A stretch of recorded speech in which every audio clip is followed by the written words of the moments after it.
Good evening, everybody. I'm taking an average of the 4 different timepieces in this room, and I reckon it's 6:30. So we'll get the meeting going. For the benefits of the members of the public attending, I'd like to explain who everybody is around this table. My name is Councillor Paul Miller, and I am the chairman of the committee. Down the sides of the table, to the left and right of me, are councillors who sit on this committee and will be making the decision of the applications this evening. Immediately to my left and right are the officers who will be advising councillors. Along the back, we normally have councillors who will be speaking this evening, but I see that they are among yourselves in the audience. In addition, I'd like to explain the Development Control Committee is a regulatory committee and not a political meeting. The committee will be looking at the evidence brought before us and will make a decision based on planning reasons. We are guided by national and local planning policy and guidance. I understand that planning can be emotive and ask that everybody remains polite and professional throughout the meeting. May I ask all speakers, including visiting members, to speak clearly and return to their seats once their presentation is complete, following any questions that may be asked by the committee. No further dialogue between members of the committee and speakers will be permitted once questioning is finished. May I ask all committee members to avoid repetition and ask members to keep any comments on each item to a maximum of 4 minutes. And in fact, we will keep a timer going here as well. Some general housekeeping. Fire evacuation procedures. There are no fire alarms scheduled for this evening. Therefore, if the fire alarm sounds, please evacuate the building immediately. The fire exits are located at the rear and the side of this room. You go down the stairs and meet in the War Memorial Park.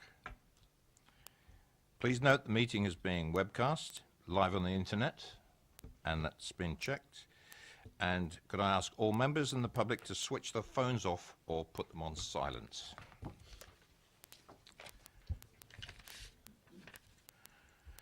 Right, to the agenda. I'm going to ask, are there any declarations of interest? If nobody else is going to do it, I am. I declare an interest on item number 7. As I am a ward member and member of the parish council in Chinham, I attended a planning meeting addressing this application, and not knowing it was coming to DC, we came to a decision. The comments of the parish council are included in the update paper, but as we've had now formal advice from legal of this situation, it applies to all members who happen to be members of parish town councils. As a member of the parish council, I need to declare a personal interest on this committee when considering the application number 7, on which the parish council has expressed a view and made comments. That's that one done. I will not be voting on that application, by the way. That's the other thing I need to declare.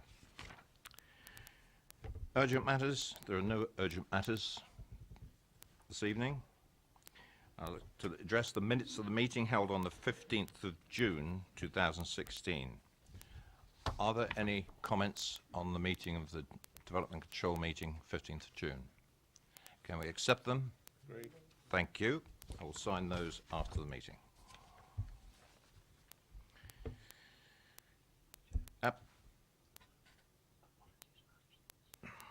Any apologies for absence?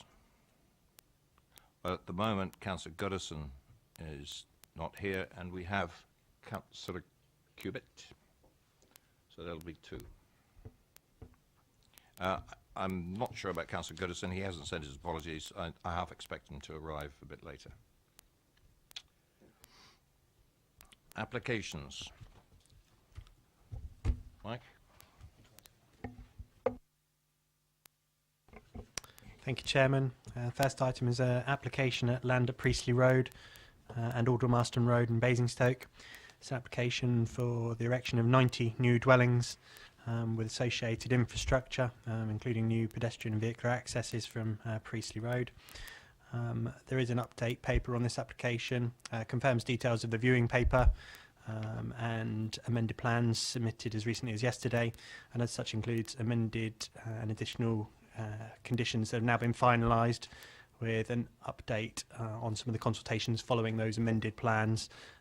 So the amended conditions that you have relate to highway matters, and down to the additional plans as well. You have a fairly lengthy condition in respect of the plan numbers. The update itself is fairly lengthy, but that's down to the conditions having to be set out in full. Hence it's several pages long, whereas the main content of the update that just provides you with a summary of what is updated only runs to one page, so it's fairly limited in itself. So the length is really purely down to the conditions having to be set out in full. Thank you, Chairman. Thank you very much. If I could ask Trevor Dodkins, John Wheeler and Martin Orland, if you all three are going to speak, please. And can you grab another chair? Anyone will do. The one from the end there will do fine.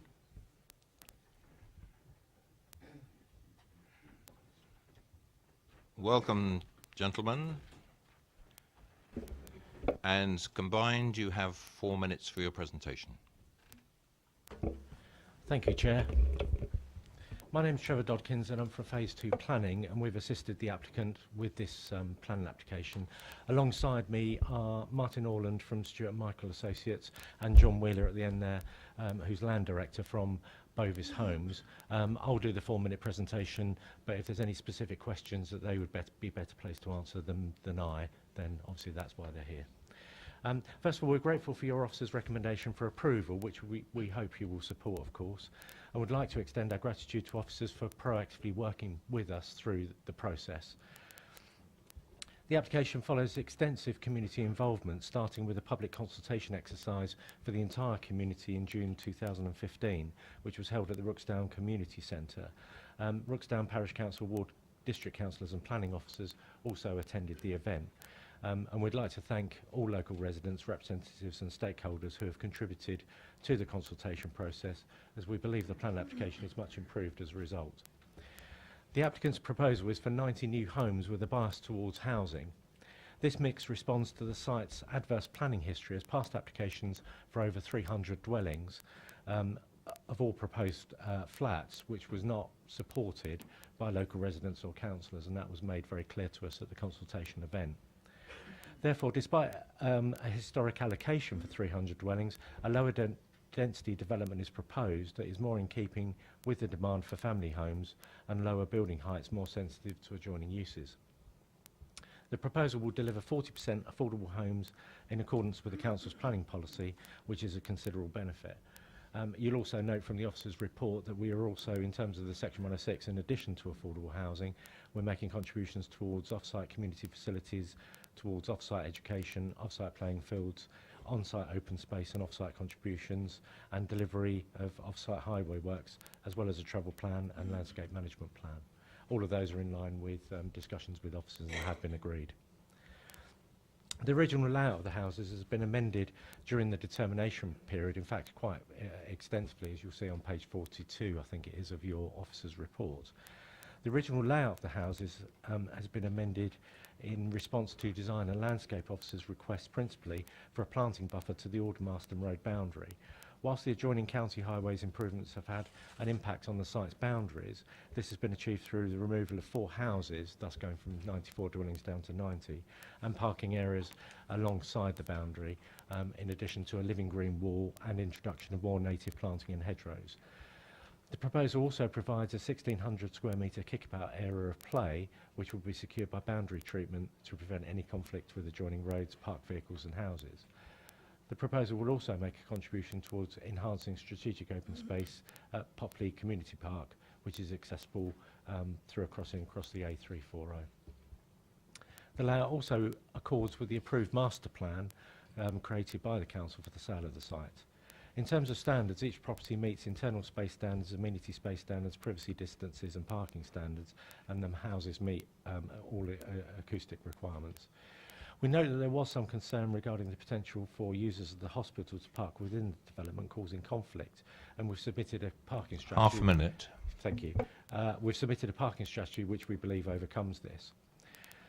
The transport assessment commits to traffic calming measures within the development and priority junction improvements to Priestley Road to ensure priority for the Blue Route and to make sure the development proposals do not conflict with this. A footway is proposed along the entire length of Priestley Road and a new bus shelter. These have all been subject to a Stage 1 road safety audit, and that's been accepted by the Council. In summary, the proposal meets all the Council's design, privacy, amenity and highway standards, and accordingly we urge you to approve the application in line with the officer's report and recommendation. Thank you. Thank you very much. Members, any questions for the applicants, the agents? Councillor Tucker. Thank you. Good evening. Sorry, I'm a bit confused about the open space bit on the left-hand side there. It looks wide enough for a vehicle. Is it vehicle supposed to go into that, or is it? Which is, I mean, it's pretty well opposite the hospice.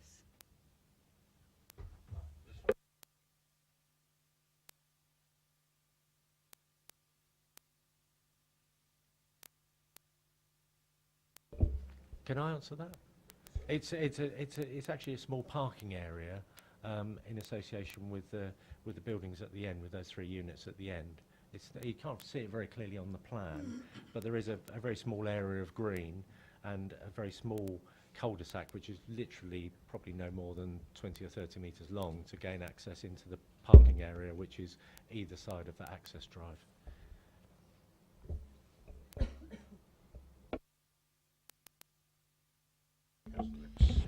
Hi.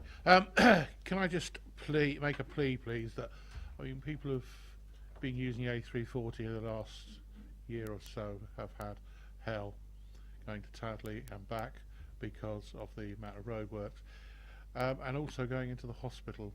Can we make a plea that all your vehicles are kept off the hospital routes and ensure that the route is clear for the buses, etc., etc., because it has been quite a hellish time the last time.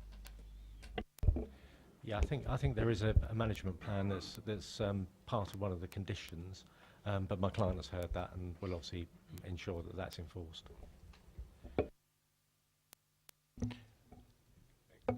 Councillor Robinson. Thank you. Could you explain 2 things? One, could you explain the parking strategy that's going to prevent the conflict with the hospital users? And could you explain the corner at the southwest of the development where you turn off Priestley Road? When we looked at it the other day, we noticed it was a very, very sharp corner. Yeah, hi. Probably best I answer those 2 questions, dealing with in order.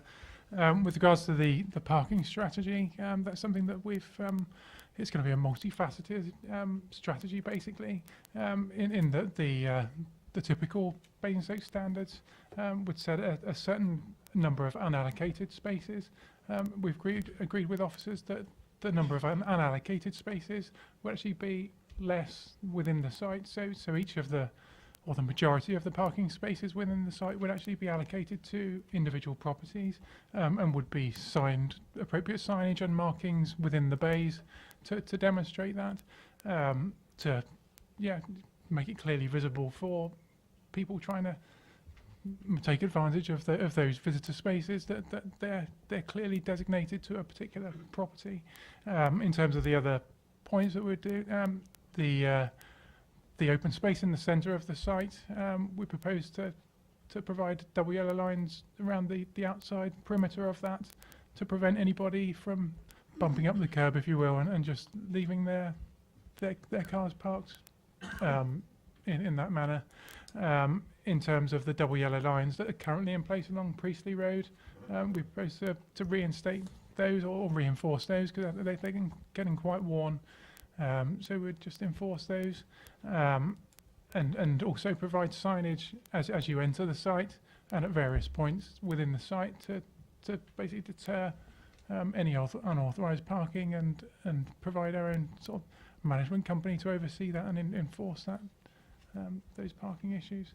In terms of the point to the change of priority to the junction in the southwest corner there, I think as part of our assessments, and it was clear that the blue light route is a priority, and we want to make that as efficient as possible for ambulances to get to and from the hospital. In terms of the distance there, we've got an 8.5 metre at the apex of that bend. There's 8.5 metre width there, and we've undertaken the auto track assessment to demonstrate that two buses can effectively pass one another at that point. It's a 30-mile-an-hour speed limit, and in terms of the forward visibility, that's in line with Manual for Streets standards.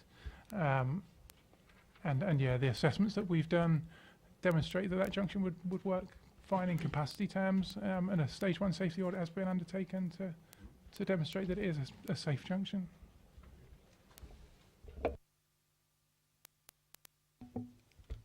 I'd like to add something to that. That's not exactly what we witnessed when we went on the viewing panel. That was we're talking about this corner here.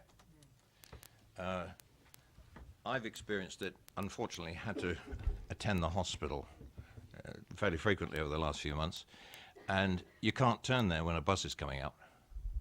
The bus will wipe you out in a normal car. It's the angle. The buses have to swing out so much to take that angle, and I see that it's just been recently resurfaced and actually made that way. And I'm afraid a lot of the members on the viewing panel made the same comment. Wow, look at this. It's too sharp.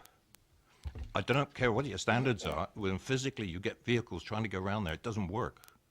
So hence the observation.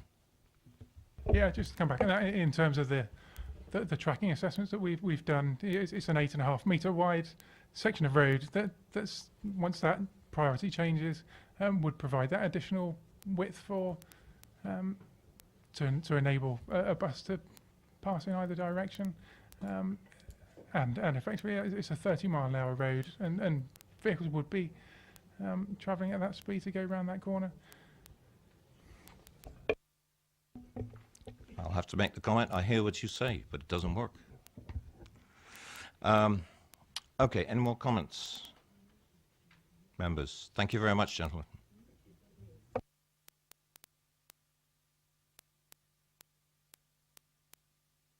Questions to officers, members?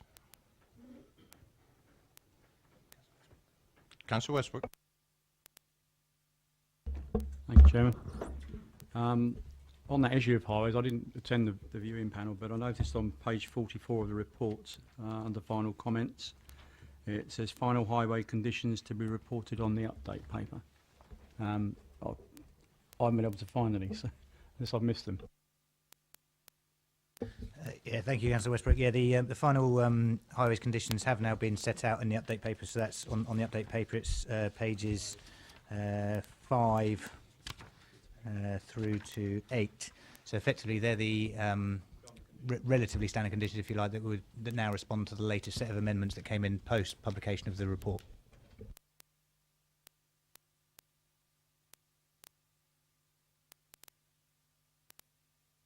Any more questions? Yes, Councillor Westbrook. Yeah, on a different issue, I'm reading in the report that there's going to be a tree line on the boundary onto the main road there. Is it my understanding that it's going to be extended right the way along? Yeah, that is the intention, that they'll be planting all the way along there, as is shown on the landscape master plan. There's also mention in the report from the tree officer about the type of trees that are put initially onto the site. Bearing in mind, I imagine that's going to form an acoustic barrier. The condition on page 20, one of the conditions, condition 21, which is on page 73, mentions a little bit about, obviously added in later on, that could be added, but doesn't actually say what type of you know, the sort of particular type of tree you could be putting in there. I think it's important that it's something that is established early on and stays there. If it's an acoustic barrier, I think it needs to be there in the long term, not something we could be whipping out in 10 years' time.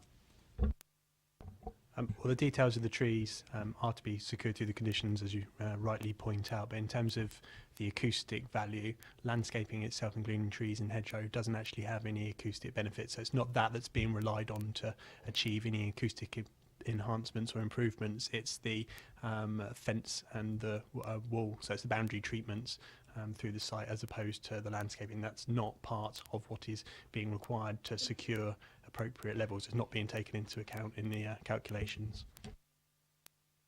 I'd just like to add on a personal note, I've lived right near a dual carriageway, and when the trees have got their leaves on, it's a lot quieter. Just thought I'd add that point. Councillor I wondered if somebody could explain to me where the area is. There's going to be ball games and things, and there's going to be a netting, and what kind of planting there's going to be there. So the green space that's right in the centre of the site, with the road around it, that's the area that it's anticipated that there would be ball games. Yeah. The ball wall, if you like, that's to prevent the balls going into the road, is to be a approximately 2 metre wall on the southern. Well, as you look at that plan, on the southern boundary, the one that fronts Priestley Road, to prevent any balls from going into the road. In terms of landscaping, it is anticipated there'll be some landscaping that does soften the impact of that, but it's not significantly higher than a standard residential fence anyway. And that landscaping can be is to be secured through condition as to in terms of what the actual planting will be. Councillor Brown. Could I ask the officer just to confirm that the does the hospital have priority in terms of exiting the hospital onto Priestley Road?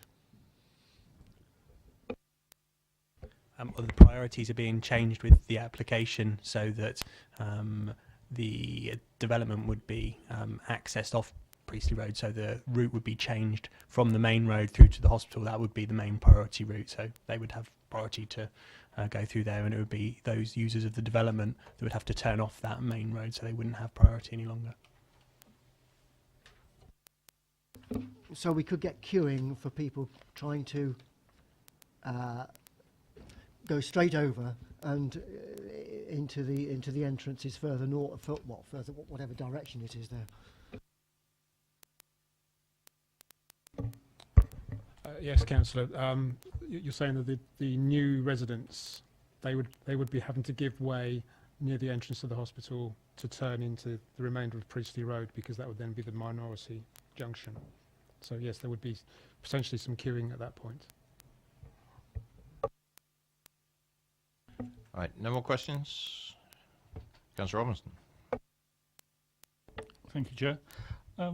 We all know that parking in this area is a major problem. Would it be worth considering putting a barrier on the whole development, and so effectively it becomes a gated community for traffic? It happens with a lot of the high-end apartment developments.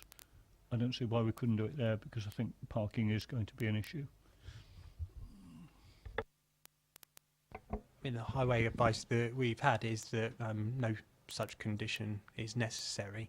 In fact, putting a barrier, to my mind, would do just that, create a barrier, and then that could in itself result in queuing. I mean, the solution that we've heard is that there isn't to be a significant proportion of visitor parking on this site, and the parking is in the main to be allocated parking spaces, which should in itself, together with a parking management plan, prevent any significant issue of parking in the development from those users that might wish to go to the hospital and be looking for free parking.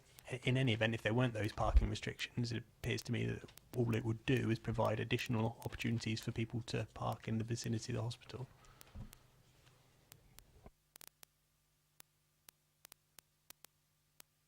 Chairman, looking at this plan in front of me, is the priority changing on the corner of the bottom right hand corner?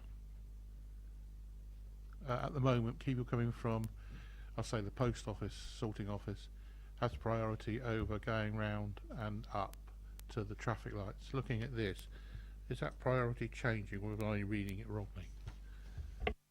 You're reading it correctly, Councillor. The priority changes at, confusingly, all the roads are called Priestley Road.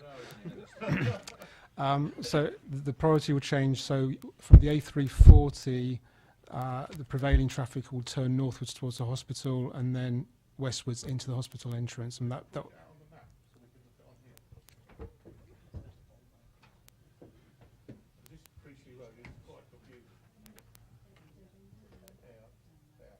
That's changing, is it?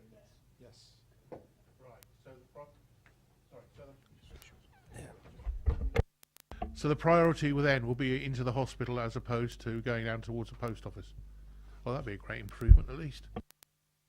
The applicants have undertaken a junction modelling for that junction, and the model shows that the queues would be less by changing the priority.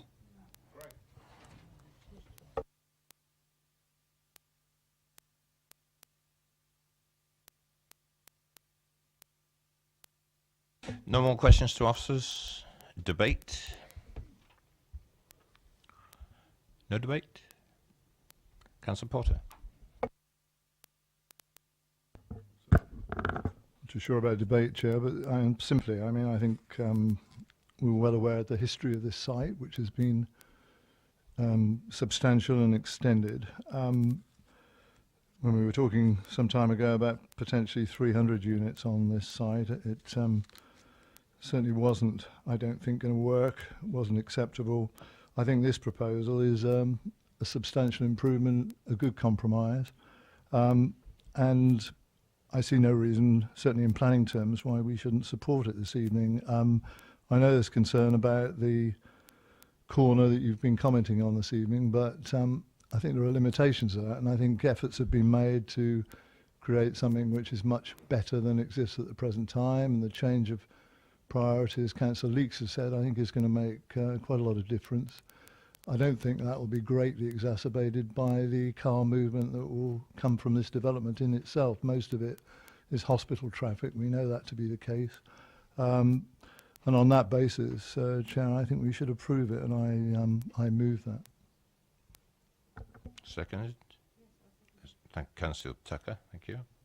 All those in favour? Any more comments? But if there are no more comments, all those in favour?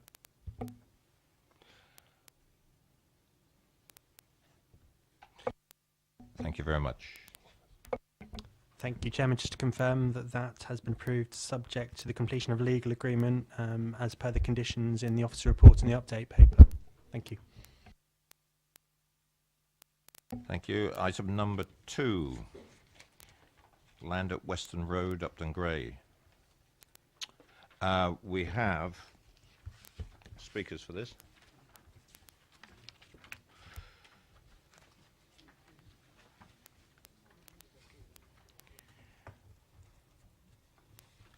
Nick Rails, if you'd like to take a seat at the front there, and the officer will present the paper, and I'll give you an opportunity to speak in a second.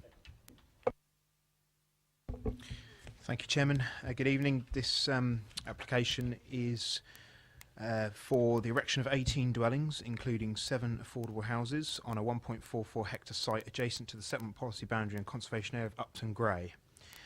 The dwellings will be sited around a single spine road extending from Western Road. The proposed development incorporates landscaping and parking. It's important to note that the site benefits from a previous approval granted in 2015 permitting the erection of 14 dwellings. As such, the proposal will lead to an additional 4 dwellings relative to the existing permission. The update, in summary, the update paper contains a series of clarifications, including additional and updated conditions. The recommendation is for approval, subject to legal agreement and affordable housing and off-site, playing field contributions. Thank you. Thank you very much. Mr. Nails, you have 4 minutes.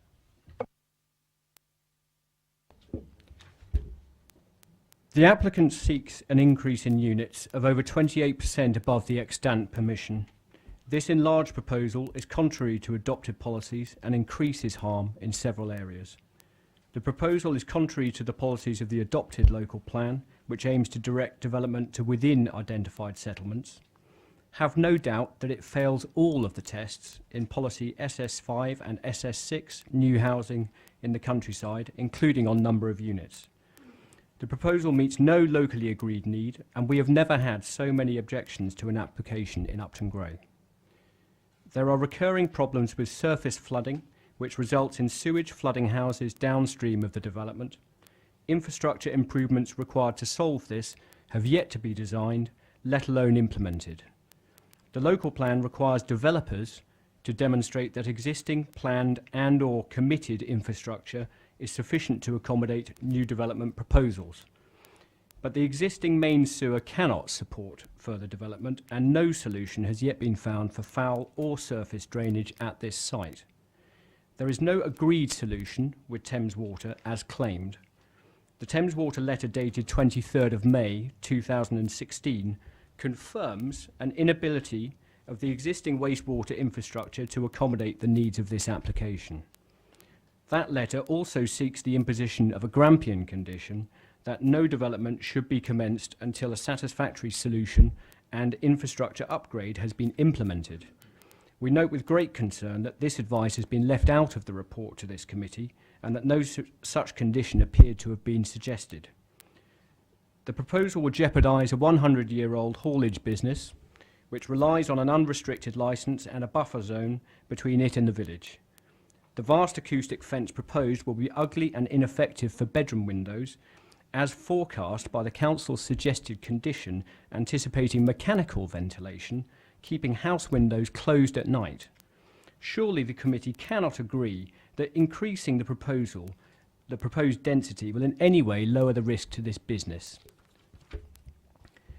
The Conservation Report summary acknowledges harm and no improvement to the character or appearance of the conservation area, although this also appears to have been left out of the committee report. So, the increased proposal, in our view, cannot meet any of the tests or heritage asset enhancements of policy EM11. It will fill the skyline of the site with development, with gaps between houses reduced to 3 metres, which is very urban. It will be highly visible in several footpath views in and of the conservation area. The LVIA contains not a single image of the proposed development. How can the council's officers have believed the increased proposal is fine? Every single elevation drawing incorrectly shows large spacious gaps between the houses, when the site plan clearly shows this is not the case. The drawings incorrectly omit the conservatory of Button Down House, which halves the claimed distance from plot 4, and the documents fail to show the whole scheme in situ. The real height of the development is over 60 feet, double that shown in drawing 20, due to the slope. So this committee is being asked to approve what it has not seen. There is no reason to roll over and accept the increase as a foregone conclusion. It does not automatically follow that an enlarged scheme is acceptable purely because there is a fallback position. The opposite is true. The enlarged scheme with unresolvable drainage issues would make the worst effects of the previous application more acute, and so we appeal to this committee to do the right and sustainable thing and refuse this application. Thank you. Thank you, Mr. Nails. Very good timing. Members, do you have questions for the Parish Council? No, thank you very much, Mr. Nails. Thank you. Could you switch your microphone off, please? Thank you very much. And Sarah Hunt?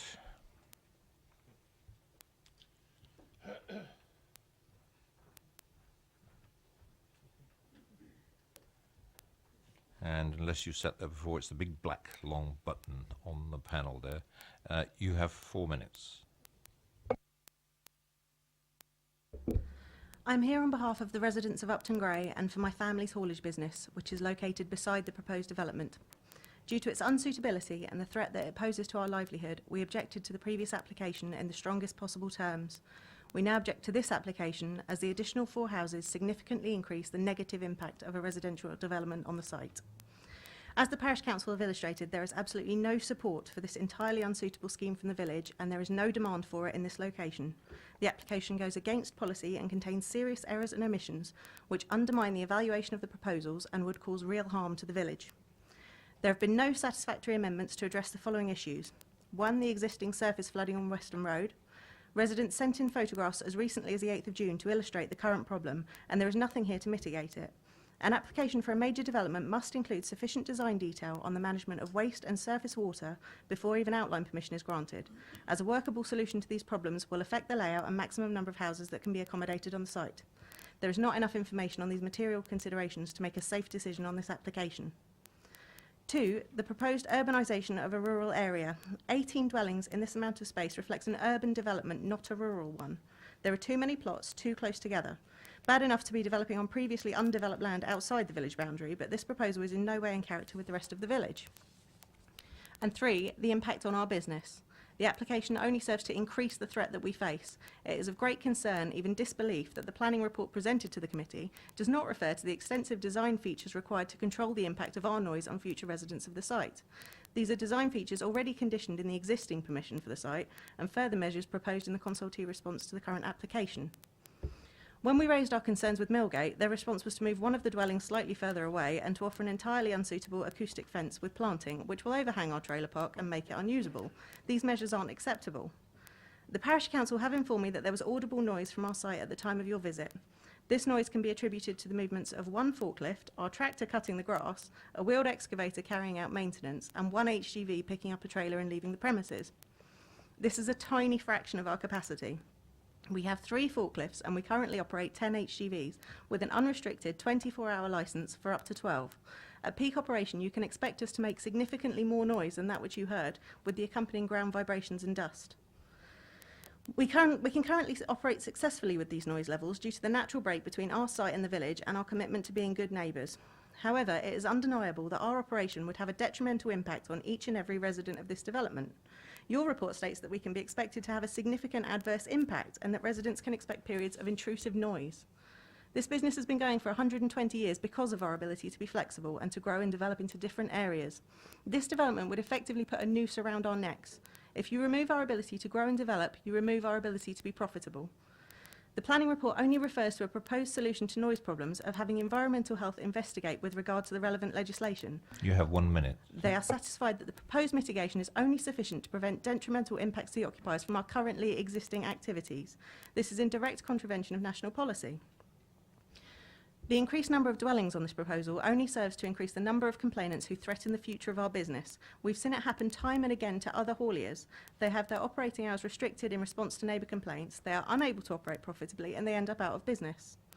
Much is being made of the sustainability of this development. In contrast to the lack of detail on noise controls, the planning report goes into great detail about the theoretical benefits of the development. How sustainable will it be when it puts 15 local people out of a job and they have no way to pay their mortgage? In summary, although planning has already been granted on this site, on behalf of the village and our business, I urge you to reject this proposal. It exacerbates the worst qualities of the previous application and would damage the village and our business irrevocably. Again, thank you very much. Right on time. Members, any questions? Councillor Robinson. Thank you, Chair. I've got 2 questions, actually. One is, how much work do you do out of normal business hours? So from, say, 6 o'clock in the evening till 7 o'clock in the morning, is the first question. And the second question is, how do you consider that 4 more dwellings increases the risk to your business? Thank you. To answer the first question, we have to be responsive to our customer needs. We've got contracts, including the Ministry of Defence, who will call us at 6:30 at night and say, you need to get this unit to Bryce Norton for 11 o'clock tonight, or any other hour of the day. We have to be responsive to our customer needs, and that can involve leaving at 3 in the morning to travel to Scotland. That can involve leaving at any time of day or night, basically. We have to be responsive to then. It fluctuates and varies depending on the requirements of our customers at any time. It's dependent on seasons, that kind of thing. We don't have set hours. We don't have regular hours. We operate as and when our customers need us to. And to illustrate your second question, which I'm terribly sorry I've completely forgotten. How do you foresee 4 more dwellings increasing the risk to your business? Yes, sorry. 4 more dwellings is 4 more households full of people who are going to be sitting down to eat their tea at night and going to get the ump about the fact that kids are playing in the garden and all they've got is rumbling lorry noise and dust coming over the fence. 4 more people trying to do their cleaning and clean up all the dust that we're creating. 4 more people who've got a baby sleeping in the house that's getting woken up by our lorries moving in the middle of the night, basically. Any more questions? Thank you very much indeed. Catherine Miles, please. Yes.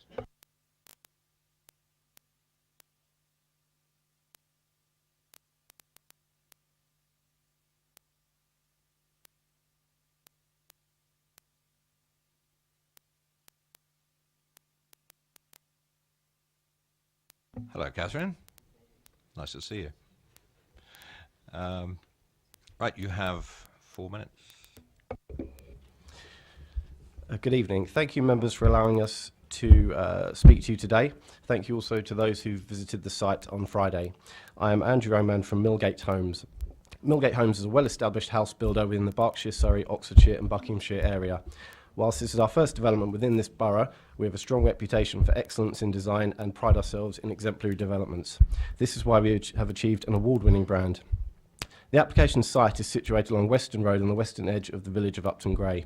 We acquired this site at the end of last year, and having carried out detailed market analysis, we felt that development of family homes that delivered a premium product would be well suited to the village. The site already benefits from an extant planning permission for 14 new homes granted by the council in September 2015. We have revised that proposal to suit our hallmarks and to ensure development is reflective of the character and style of family homes within the village. The application before you is a full application for 18 new homes, of which 7 will be affordable to meet local housing needs. Whilst it's a net increase of four new homes, including 1 additional affordable home, over the consented scheme, this level of development would not have an urbanising effect on this locality, and there would be no harm to the intrinsic rural character or appearance of Upton Gray. The application is supported by a robust landscaping plan, which sees the retention of existing boundary vegetation and the enhancement of the site with additional planting. We have also provided a tree protection plan and habitat enhancement plan, which were supported by your officers. The dwellings comprise a mix of detached and semi-detached units which vary in size and style within a landscape setting. The detached dwellings are set in spacious plots with parking provided on plot. Despite the increase, the density of development remains very low at just 13 dwellings per hectare, which is reflective of the immediate vicinity of the site, and as noted by your officers, would be entirely appropriate to the area. In terms of the principle of development, the site is within a sustainable location and lies immediately adjacent to the established settlement policy boundary of Upton Gray. This proposal is consistent with policy SS5 of the local plan, which requires the provision of at least 10 homes adjacent to established settlements. This development therefore helps the council achieve its housing requirements and also delivers new family housing within Upton Gray. The provision of new housing on this site would assist in enhancing and maintaining the vitality of the existing community. We are making a substantial contribution towards enhancement of the existing open space in the village by funding in full a multi-use ball wall. Our future residents will also help maintain existing services in the village, such as the village shop and pub. The development therefore has social benefits. Vehicular access is proposed from Western Road in the same location as the previously approved access. We have, however, enlarged the visibility space to the highway to improve safety. Our scheme would generate approximately 2 additional vehicle movements in the peak hour over the consented scheme, which would not result in a material traffic impact, let alone a severe impact on the local highway network. The Highways Officer confirms that this level of traffic generation is reasonable. With regard to drainage, we have consulted at length with Thames Water, who have agreed to our proposed valve strategy, which will be connected to the network. Thames Water are confident that this will not cause any flooding in the area, and have confirmed that they are happy for this development to go ahead and connect to the Thames Water valve network without any need for any further impact study. Just under a minute. Thank you. We are committed to developing delivering this development and aim to start on site as soon as practical. We submitted information up front with the application with the intention of preempting and so avoiding the need for pre-commencement conditions. We also reviewed the comments received during the application and submitted amended plans which we feel addresses concerns raised. In short, we have sought to work with the council and residents throughout. In conclusion, the proposal represents a sustainable form of development which boosts the supply of housing without adverse impact on the character of the locality. The development is deliverable, and we hope you will agree that planning permission should be granted. Thank you. Thank you very much. Members, questions to the applicant? Thank you very much. Letting you off lightly. Councillor Raffel.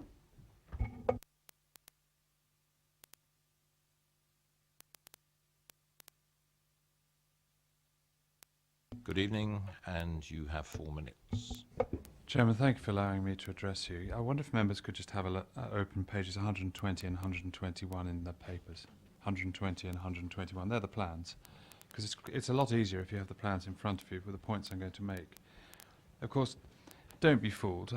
The new applicants have bought the site with planning permission. They need to squeeze more houses on to make a tidy profit. That's what this is all about. It's got nothing to do with local need. £1 million houses for Upton Gray is not what the local people need. Bungalows are, and we've got some bungalows, good bungalows coming up in the next application, which I shall be supporting. Just look at the density and just consider the proximity to the neighbouring properties. It's appalling. Just looking at the proximity, on page 121, the one in plot 4, top right-hand corner, you can see the path going up to the front door. Metre-wide path, maybe not quite a metre-wide path. Look at the distance between that house and the house next to it. 1.5 metre distance. Look at the distance between the back corner of that house and the footpath running along the side of which runs from up the side of the path. It's about less than 1 metre away from the footpath. Then you've got Button-Down House, the house that's here. The applicants, one can't really accept it's innocent that they've left off the conservatories on there. And so the conservatory, which was put on there when there was open countryside here, is 1 metre away from the footpath. And then 1 metre away the other side is the side of a house. It's just too many houses along the top. 4, probably all right. 3, definitely all right. But 5 is too many in that location. And £1 million houses where you think to yourself, well, these are supposed to be family houses. You couldn't cook a football in the back garden of those houses. And then just look across, and this is why it's so important to look across what's here. You see, we've got semi-detached older houses at the front here. You've got 6 and then a little path and going up there in about the same sort of ratio. They've got 8 here and a big road. So crammed in comparison. And then if you take Western Close further across here, which is a bit better of an example of crowding them in, 6 houses probably in this area here, compared to the 7 or 8 or 10 the 10 they want to put in here. I think it's 9 actually. 9 there compared to 10 there. It's just that little bit too big. I'm not saying they couldn't squeeze on 1 more. I'm not saying 2 more. But I am saying squeezing on 4 more is just too much. And you've got the power to refuse this. And they can come back again if they want to and come back with a different arrangement. And so the grounds for refusal are, it's just the density is wrong and the proximity. I mean, you know, if one uses human rights, it's a breach of the privacy of the people in Button-Down House. 1 minute, Councillor. It's intrusive. It's so close, having the side of a house looking straight into someone's conservatory. That's just not the right way to do things. If you look at the gardens here, they've done it right. They've got houses over here, gardens there, and the poor people who are here have got to put up with it. At least they know they're down the end of the garden and behind a hedge, but not there. I mean, you wouldn't want that a house put that close to your house if someone was proposing that. You would be objecting, and you would say, well, come on, isn't there a better way of doing this? And so I'm asking you to refuse it on the basis that it's an unacceptable intrusion into the privacy of the neighbouring properties, and the scheme is just too high a density. And then if the applicants want to come back with something different, one house less or two houses less, then they can do so. Or they can just get on and build it. And I'm not going to go on about drains, because I'll go on about drains on the next one, but in a positive fashion. Thank you, Councillor Raffel. Members, questions for the Ward Councillor? Councillor Potter. Sorry. Thank you, Chair. Simply just to check the commentary made by Millgate regarding density. I mean, quoted as 13 dwellings per hectare. Just to check, Councillor Raffel, you agree with that, firstly? I don't know, I've measured it. Oh, okay. Well, I'm looking at the plans they've got here. Oh, sorry. I'm afraid I haven't measured it, but when you look at the plans here and you think about the amount of garden, you've got a front garden that's about half the width of the house and a back garden that's almost the length of the house. And whereas you look at the density of the properties neighbouring, you could, in comparison to the houses here, you could get more than a house in the back garden and more than a house in the front garden. It's just not, it's not in keeping with the local community. And this is a dense infill here. That isn't, obviously, where these houses are bigger houses in the back. That's a different type of setup. But here's a comparison. This is what Upton Gray's like when a more modern development's been built. And here they want to cram something in really expensive and top range. Wouldn't criticise the design. These people presumably are going to build a marvellous home, but on a small plot. And so people are going to be paying top dollar bucks from outside the borough to move to Upton Gray, which is great. That's nice people, I'm sure. But they're not going to get a garden they can do anything with. And it's just, why? Well, the answer is money, of course, for the developer. It's got nothing to do with building strong communities, because I strongly suspect as soon as the people have got more money, they'll move and sell up to get a bigger garden. You want to ask a second question? No, I don't. Thank you. But what I was going to, and I'll come to the officers, obviously, just to check the mathematics. My calculation is it is 13 dwellings per hectare, but we'll check that out later as we go through it. Thank you. Any further questions for the Ward Councillor? Thank you, Councillor Raffel.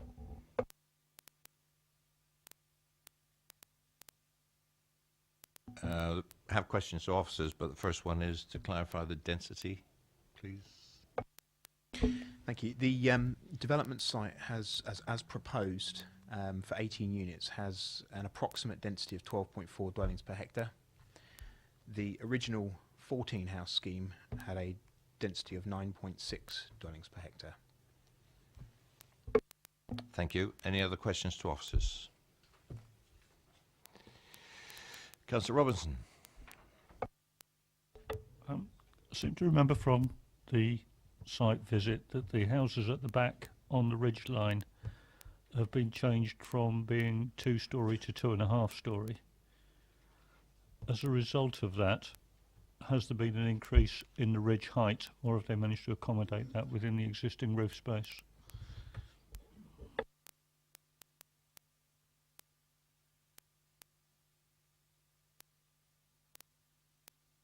We can confirm once we have a look at the plans, which are not in the agenda. That's okay.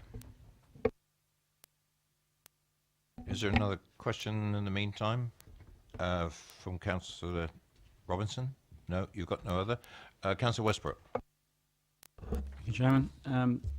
It's really looking at the additional conditions that have been added on the update paper, really. Mr. Rails mentioned from the Parish Council about the drainage, and the developer themselves mentioned that they've got consent from Thames Water now to put it into the mains. I just wanted confirmation that condition 28, where it says development shall not commence until drainage strategy is approved by the local authority. That's my first point. And following on to the next condition as well, which has been added, which is condition 29, which is, and I'm assuming that there's adequate measures being put in place to mitigate the problems with noise that Ms Hunt mentioned. But 29, the new condition for that says that no dwelling shall be occupied until a post-completion noise survey has been undertaken by a qualified acoustic consultant and also approved by local planning authority. Can you just confirm both of those, please? Thank you, Councillor. Yes, so just confirm those conditions in the update paper. Condition 28 is the Grampian condition that Thames Water had requested, which wasn't recorded in the original report. Obviously, following receipt of that consultation, condition 29 is effectively the verification that the noise survey gets carried out post construction to ensure that those noise standards are adhered to.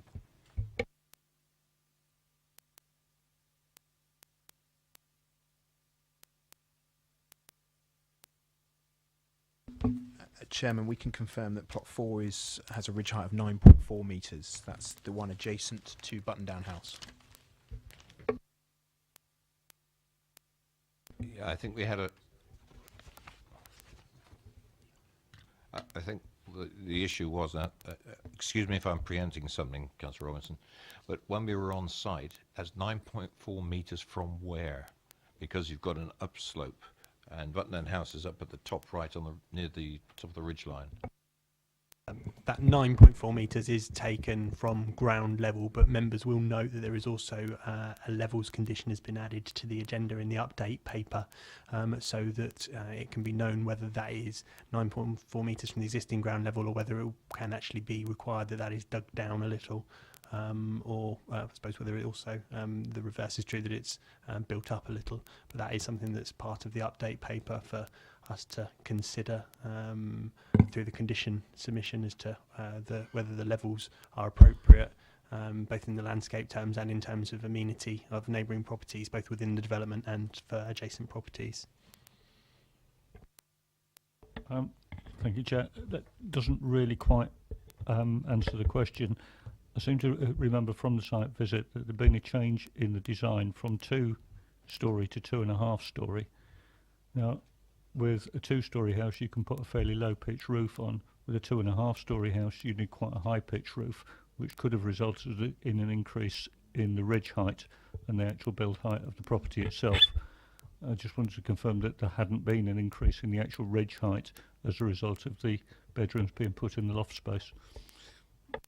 What we don't have before us is the heights of we don't have the previous application before us to be able to confirm what the heights are previously. What we know now is what is proposed now in terms of the heights of that dwelling, and what we're obviously looking to consider is whether what is proposed now is acceptable in terms of the impact on the amenities and the impact on the character appearance of the area as well. So we know what is now proposed is 9.4 metres, and the question I suppose for members is whether they feel that that is an acceptable development height for these dwellings.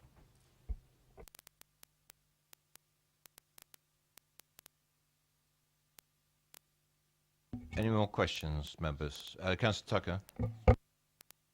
Coming back to that, I remember on site it was suggested that they should be dug in order for them not to be as high as was being suggested.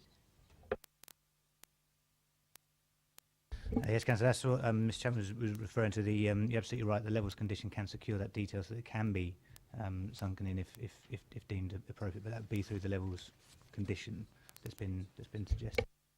When you, as deemed appropriate, by whom and when?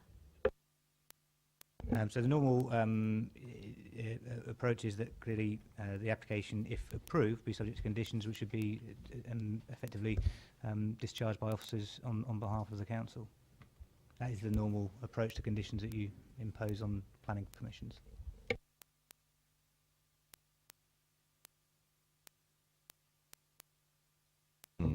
Yeah, okay, Councillor Bound, followed by Councillor Potter.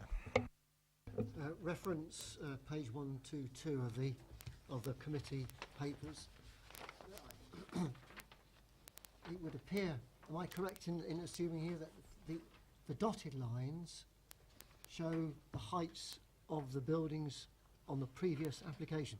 I can barely make out the printing on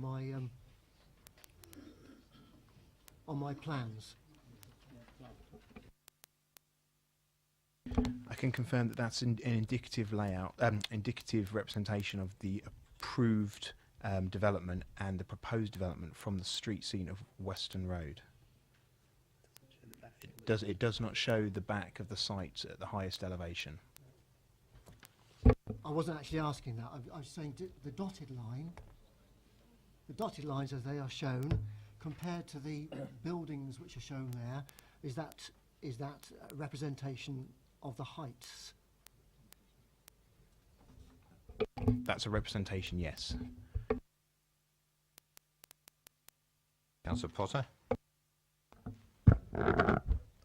Simply to get a view from the officers, I think really in regard to this ridgeline commentary that people are making. I mean, my observation is on a sloping up site like this is, and dwellings at the top of the site, marginal changes to the ridgeline really is, you know, to be frank, tokenism, isn't it? Really, we either accept that this is going to have that impact upon the skyline if this development is approved in the form as being proposed, and we've already obviously talked about the existing permission that exists, or we don't really. I mean, dropping it by a very small amount is going to make a real marginal difference only, isn't it, to the skyline appearance?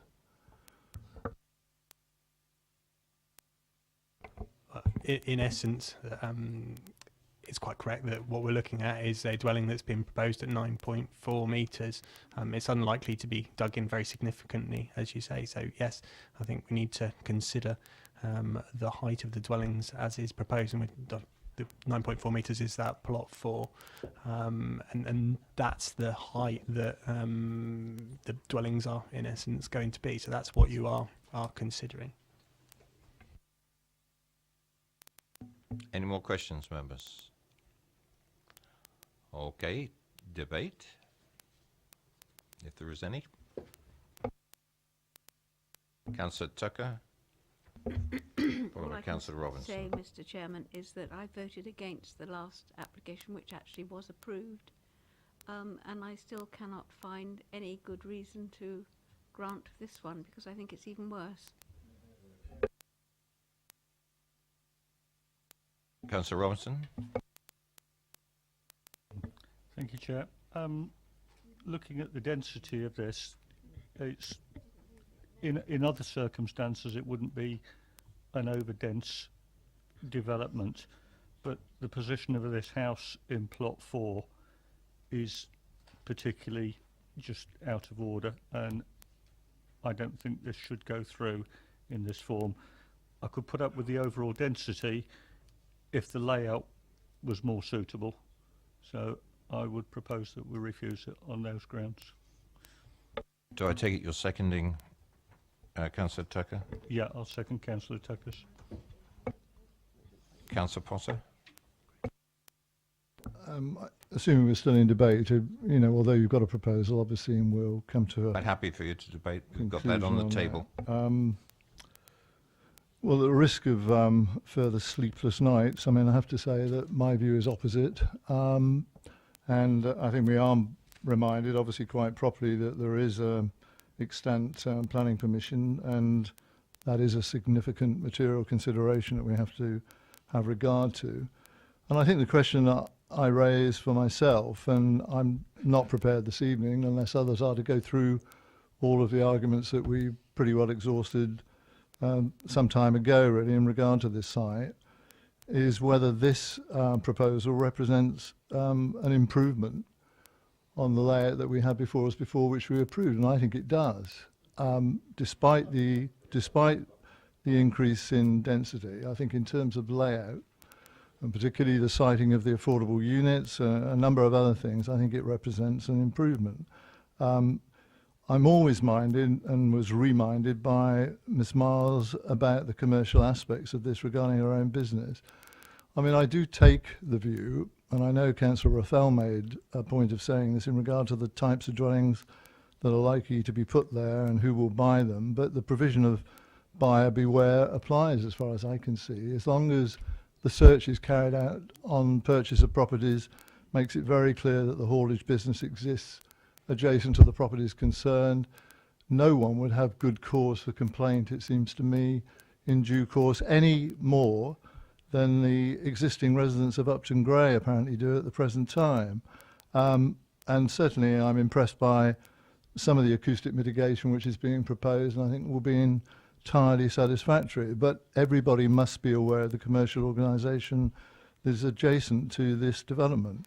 But at the moment, Chairman, I'll obviously vote against the proposal that's in front of you at the present time, and we'll see where we go from that. But I'm minded to approve this application. Councillor Bound. Thank you, Chair. I'm not particularly keen on the 5 houses along the sort of a ridge line at the top of the at the top of the site, but I can't find it in my heart really to put that forward as a reason for refusal, and I would go along with what Councillor Potter has said, albeit we've had a proposal from the Secretary for refusal. Any further comment? It's been proposed and seconded to refuse the application as it is in front of us. And could we have some reasons for the refusal, please?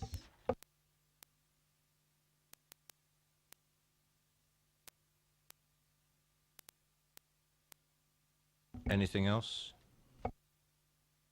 Yeah, I think the position of the house plot 4 is overbearing on a neighbouring property.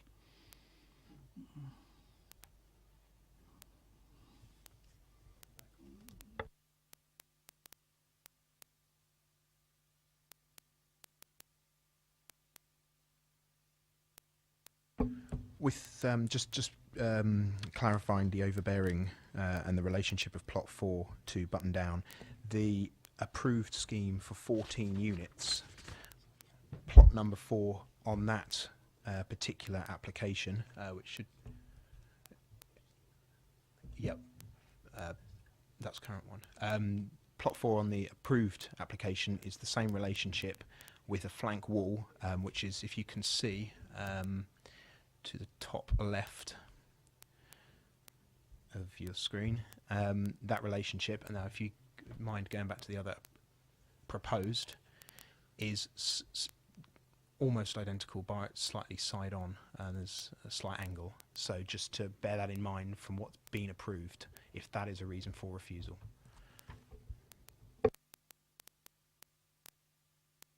So you're recommending that that isn't included as a reason? Yes, Councillor Tucker. I mean, I think the issue is that there's no discernible difference, I don't believe, between the position of plot 4 proposed compared to what has been approved previously. I think in terms of the second issue which has been raised, which is overdevelopment and density, I think the reason for refusal would need to go further, if you like, and describe what harm is being caused. So the differences between the schemes are 5 plots, if you like, across the top of the site, so left on that site plan, an additional plot on either side of the access road going through the site, and one additional plot on the frontage where those small terrace of 3 properties are. So that they are the key differences, if you like, between the two. So the committee would need to be satisfied that overdevelopment and density, as stated, do bear out, if you like, in terms of the adverse impact that would be created by those changes as described. So it would really, the reason for refusal would need to articulate what that harm would be because of those issues. I assume what you're saying is that it's subjective as much as anything else. I mean, it's basically the top ones were my worst ones. I just think it's one too many up there.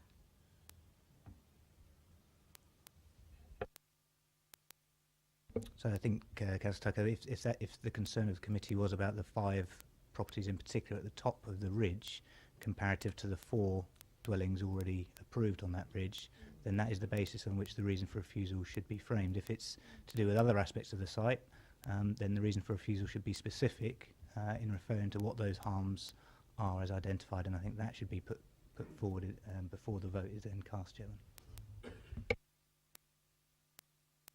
You've heard the advice from officers. If you want to base the reasons for refusals on the increase of the 4 to 5 for that on the top ridge, that would be acceptable as a reason for refusal. Thank you, Chairman. I mean, obviously the advice from officers is the application is recommended for approval, but if members are minded to refuse, what I'm suggesting is that they need to be precise in what that reason for refusal is in framing that. Do you have any other comment, Councillor Tucker? I think there's too many in width across it, and it'll be too many in height and visibility from a, you know, from a.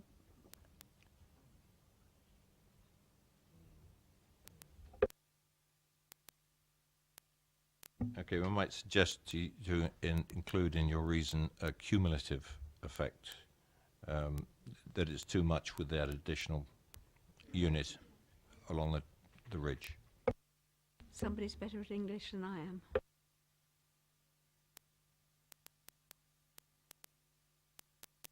Right, it's been moved and seconded. All those in favour for refusal, please show.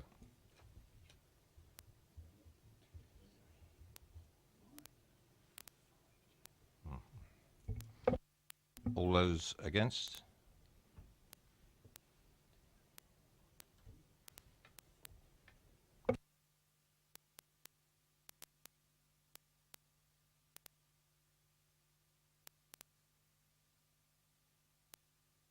The motion is carried. The officers?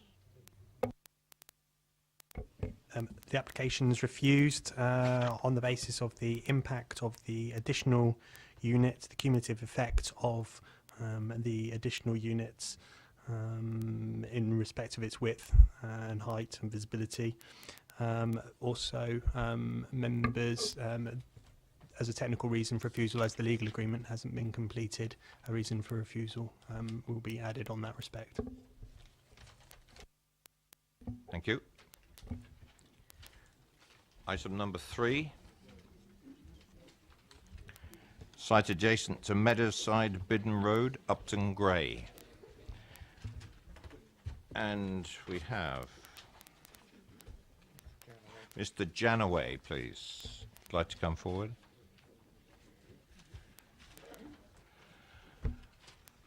Good evening, and please take a seat. The officers will present the application, then I'll invite you to speak.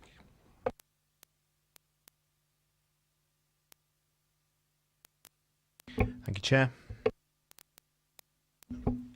This outline application seeks permission for the erection of up to 5 bungalows on land accessed from the existing driveway serving Meadowside off the Biden Road. All matters are reserved except the principle of development. With regard to the update paper, officers have provided added commentary on the provisions of Policy SS5.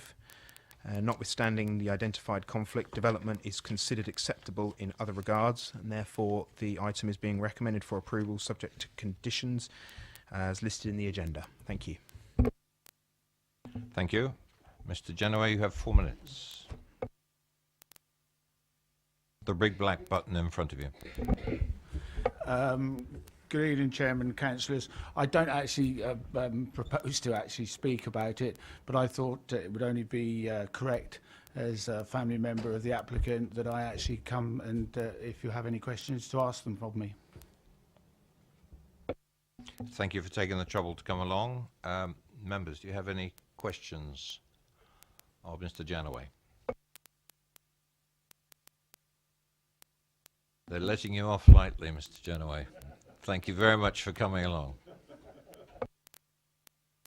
Councillor Raffel.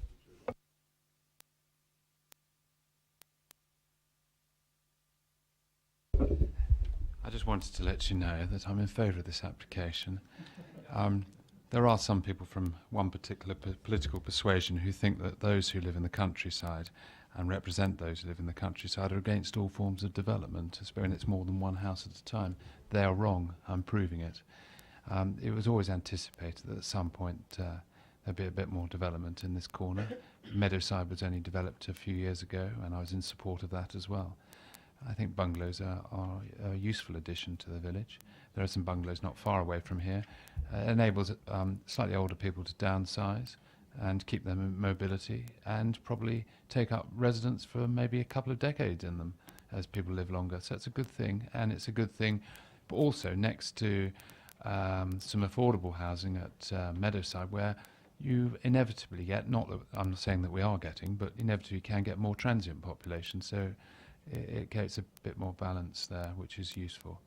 So I'd urge you to support it. The only concern Upton Gray have, and as I've got 4 minutes, I'll tell you, is drains.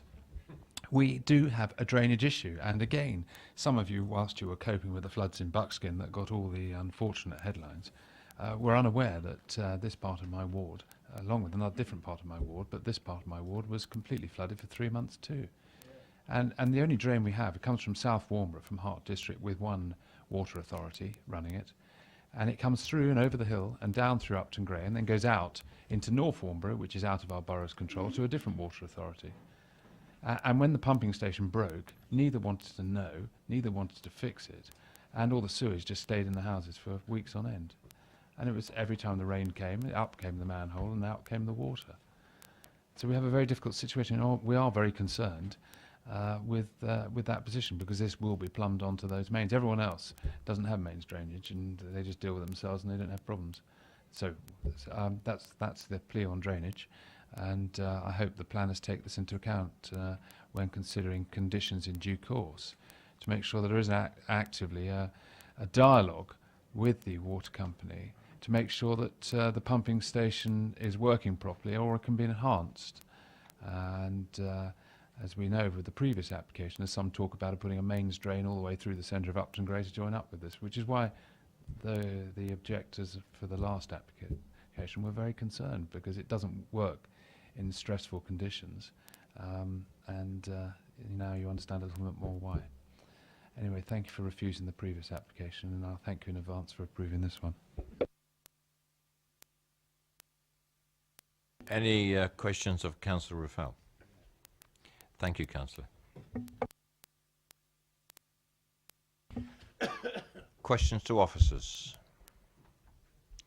Councillor Westbrook. Just a question of clarification, please.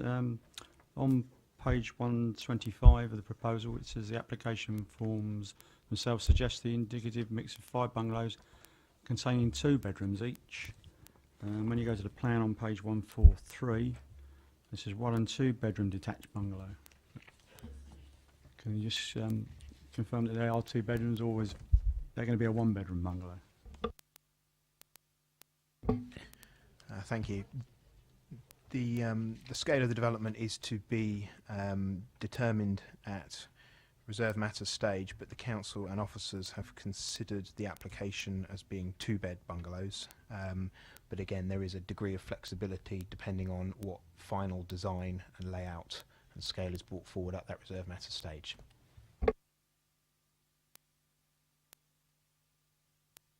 Yeah, I think 1 or 2 people spotted that one. Anything else for the officers? Any debate? Councillor Leeks. Well, I went out and looked at it and I thought it looked very nice and it'd be an added benefit for the local community, so I'm happy to propose it. And seconded by Councillor Tucker. Proposed by Councillor Leek. Proposed and seconded. All those in favour for the officers' recommendation?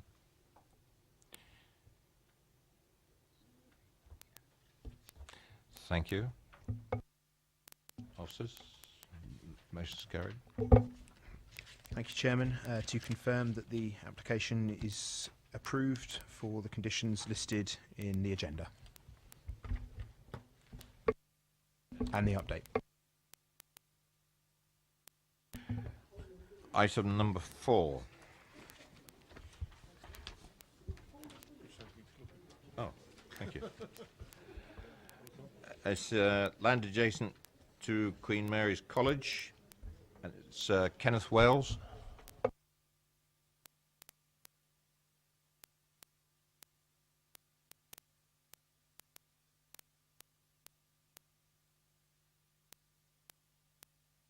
Good evening. If you'd like to take a seat, and the officer, well, you should have the routine going off by now.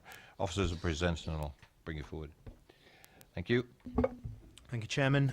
This application at Queen Mary's College is for the approval of reserved matters following the approval of outline application, and relates to the erection of 6 4-bed dwellings. The reserved matters for consideration includes the appearance, landscaping, layout and scale. It is important to note that access was approved at the outline stage along with the principle of development. Following trees, landscape and highway officer comments, 4 additional conditions have been added in the update paper. These include a construction management plan, on-site refuse recycling, landscaping, which includes boundary treatment, tree protection measures.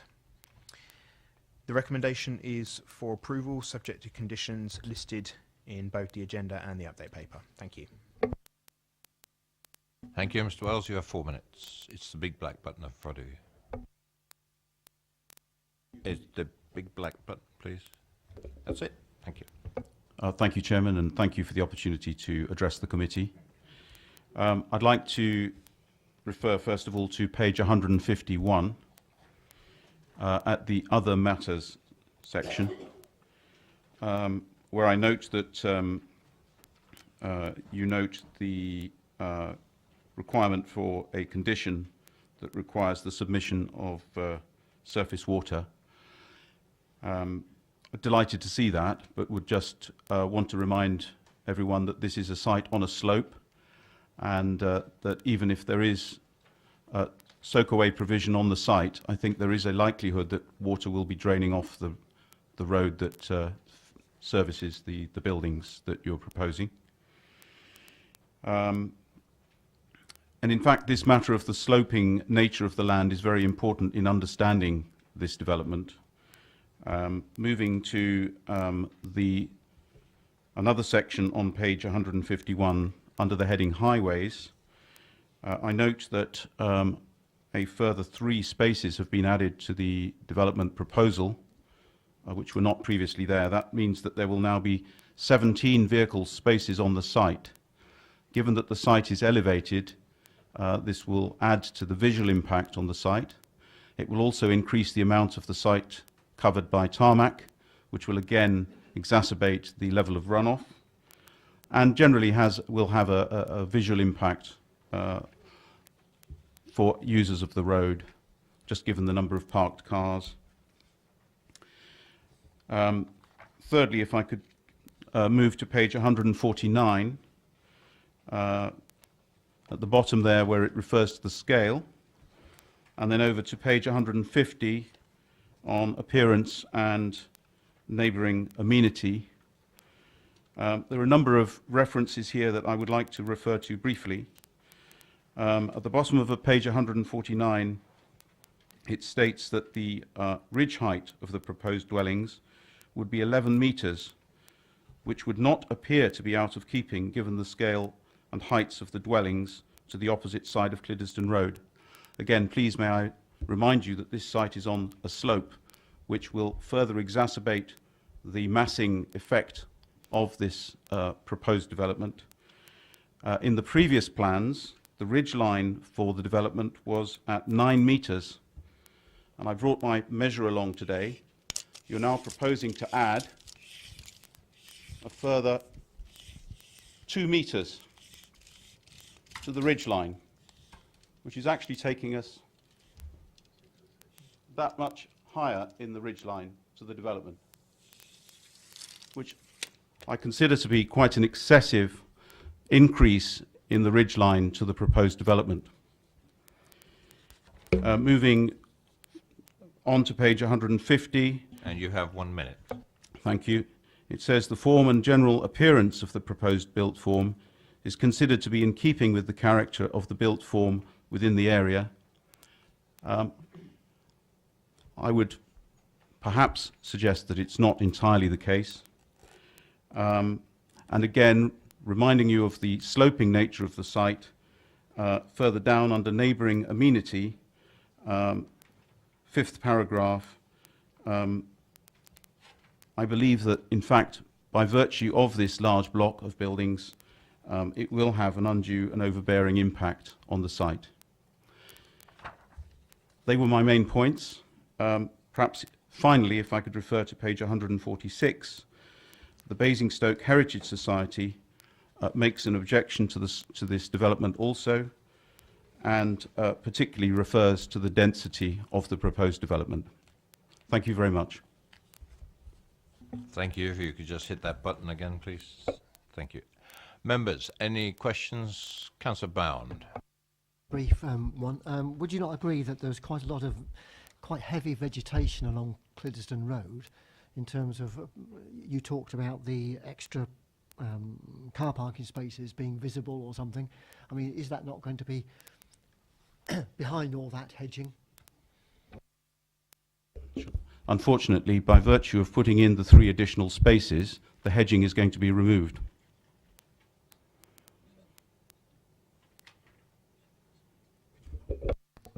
Wouldn't agree that that plan that we can see up there is indicative of what it's going to be. It is if you're flying in a drone above the development, but those are the crowns of very large trees. When you're looking through the tree trunks, there will be very little barrier between the road and the development. Any more questions, members? No, thank you very much indeed.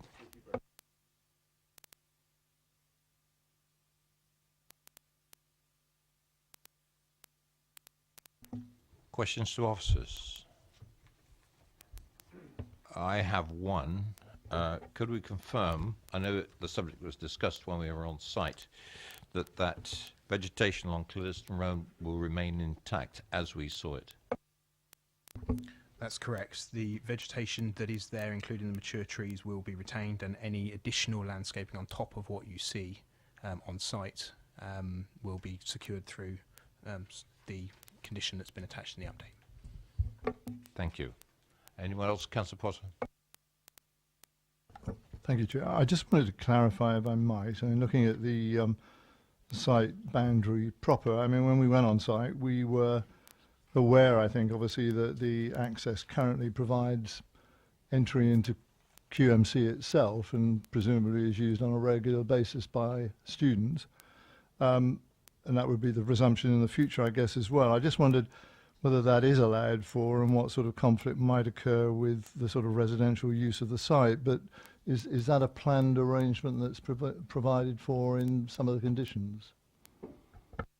Thank you, Councillor. The existing pedestrian access to serve the college was agreed to be removed at the outline stage.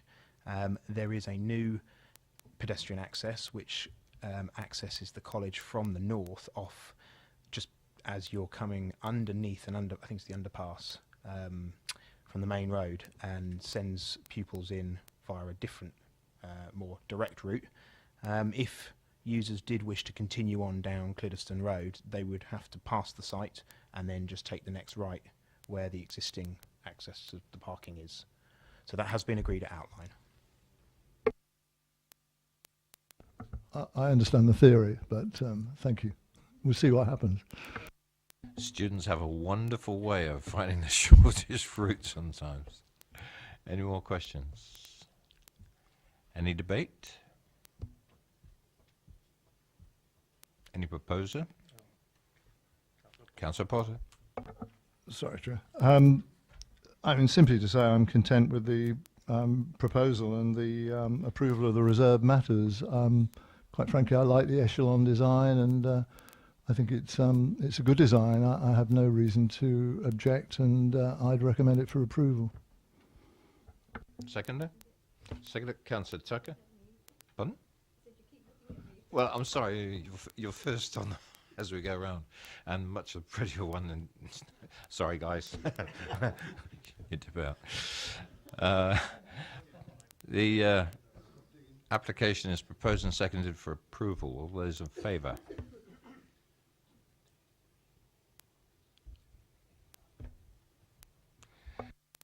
Thank you very much. That is approved.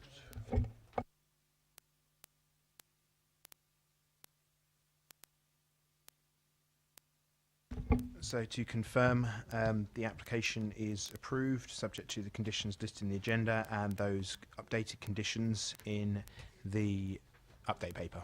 Thank you.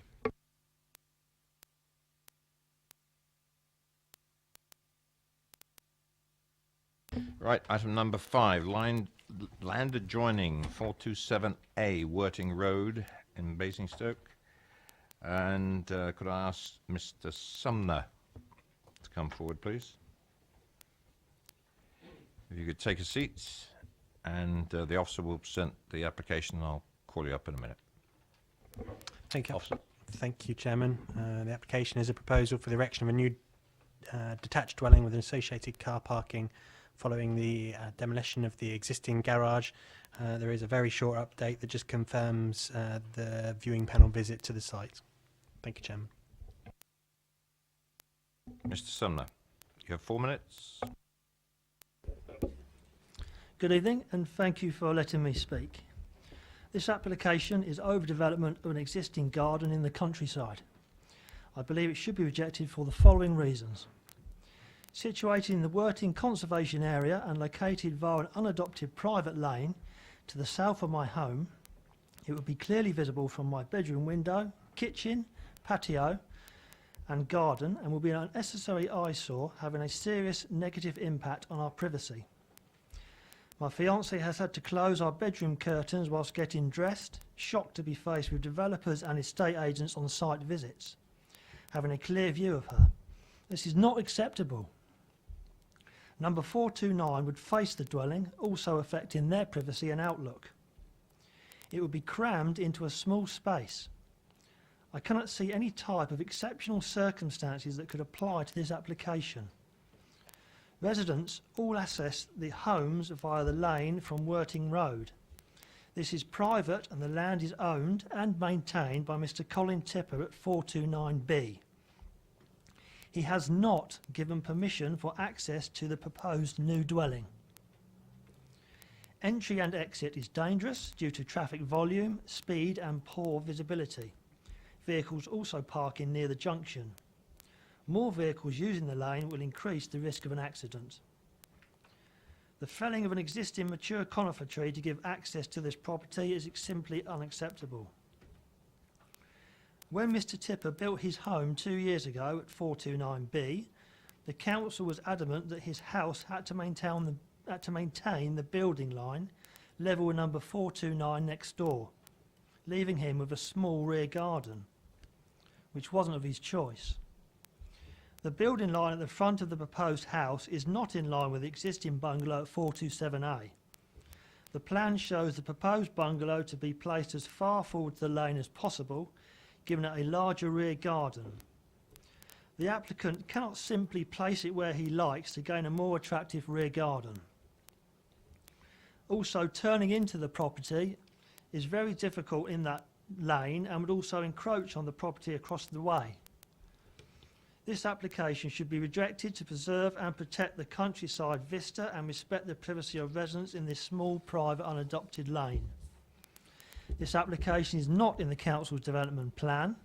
I see no reason or personal circumstances why the applicant would need to develop the site other than to make money. Thank you. Thank you for that, Mr. Sumner. Any questions of Mr. Sumner, members? Any questions? Councillor Leeks? Can you just confirm what address you live at, please?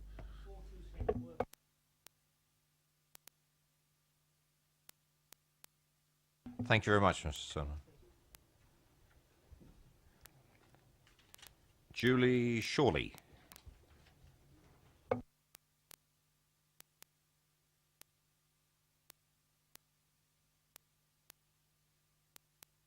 Good evening, and you know where that button is. The big black one. That's it. You have 4 minutes. Good evening. I'm the agent for the application, and I would like to respond to the comments that were just made. The application is for a modest 2-bedroom bungalow, which is situated within the conservation area of Worting. Although it's a conservation area, the conservation area relates to the church and to Worting House, which are on the opposite side of Worting Road. So it doesn't really relate to the bungalow in hand. And the buildings surrounding the bungalow are modern bungalows. Comments were made that the bungalow represents an overdevelopment of the site. The bungalow is positioned 10 metres from the rear boundary, which is the required distance for a new dwelling.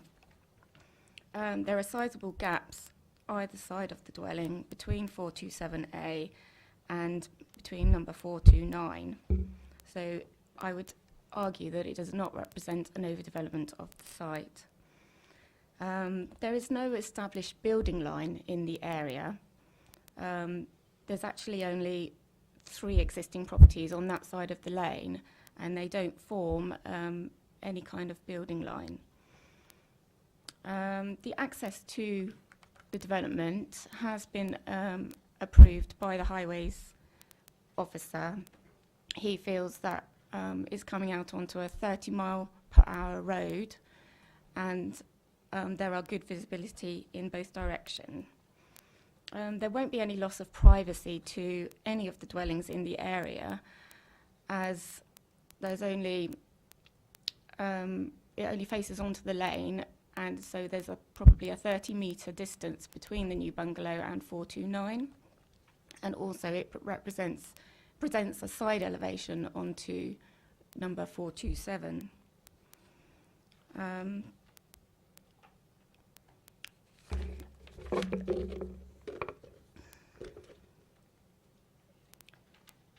Concern was raised about the loss of the fir tree, but no objection has been raised from the tree officer or the planning officer.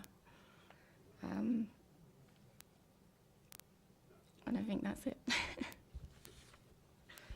Okay, thank you very much. Members, have you any questions of Julie Shawley? No? Thank you very much indeed. Councillor Pearce, good evening.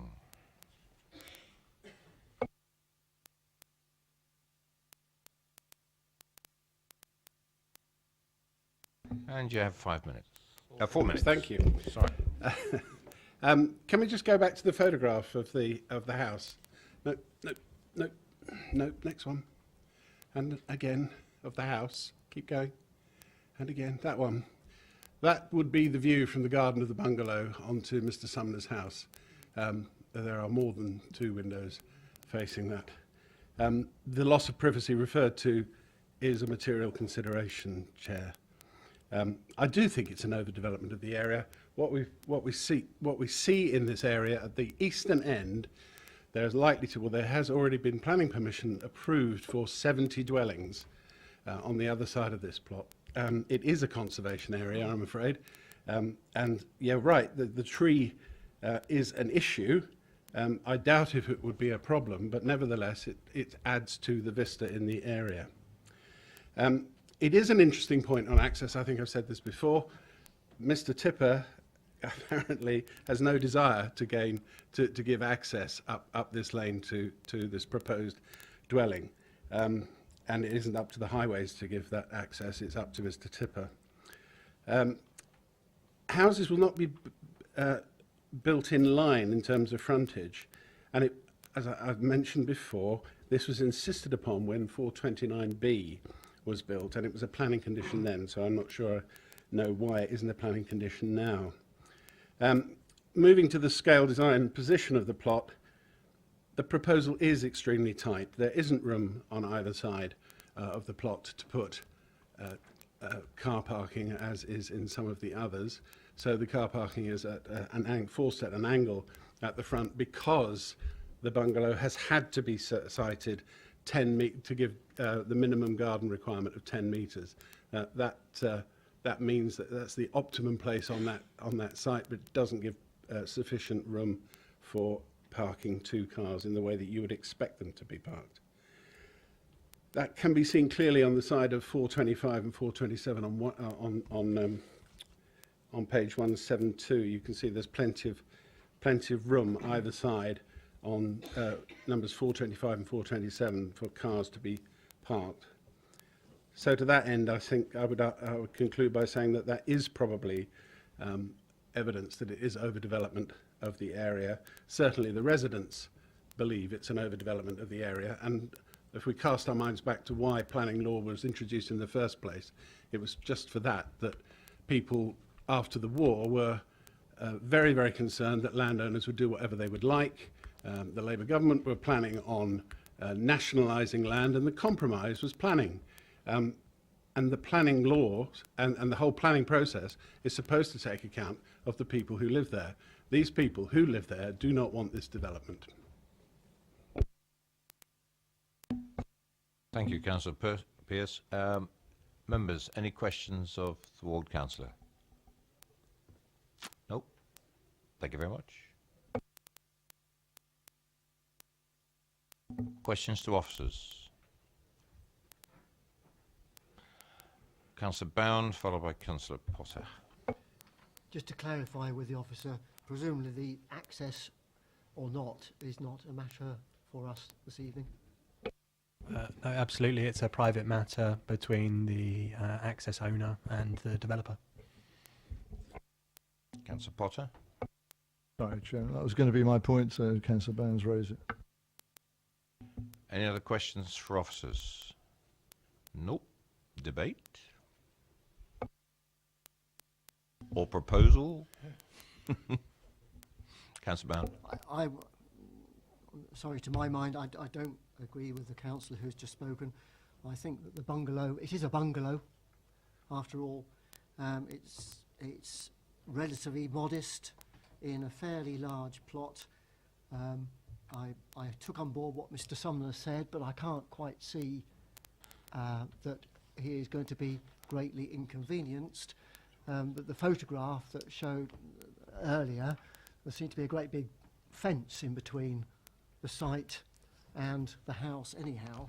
So I don't think there's going to be any, that fence there is going to be in between. I don't think there's any question of the bungalow overlooking the house. I think it's more likely the house can overlook the bungalow, if anything.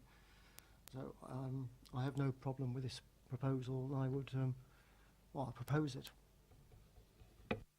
Right, propose for the approval. Any seconder? A seconder, Councillor Robinson. Thank you.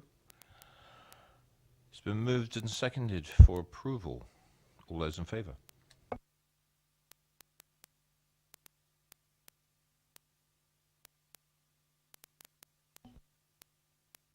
Unanimous. Thank you. Thank you, Chairman. Just to confirm, the application is approved as per the officer recommendation in the main agenda. Thank you. Thank you. And move on to item 6. Land to the west of Westley, Up Street, Dummer. Mr. Adams, please.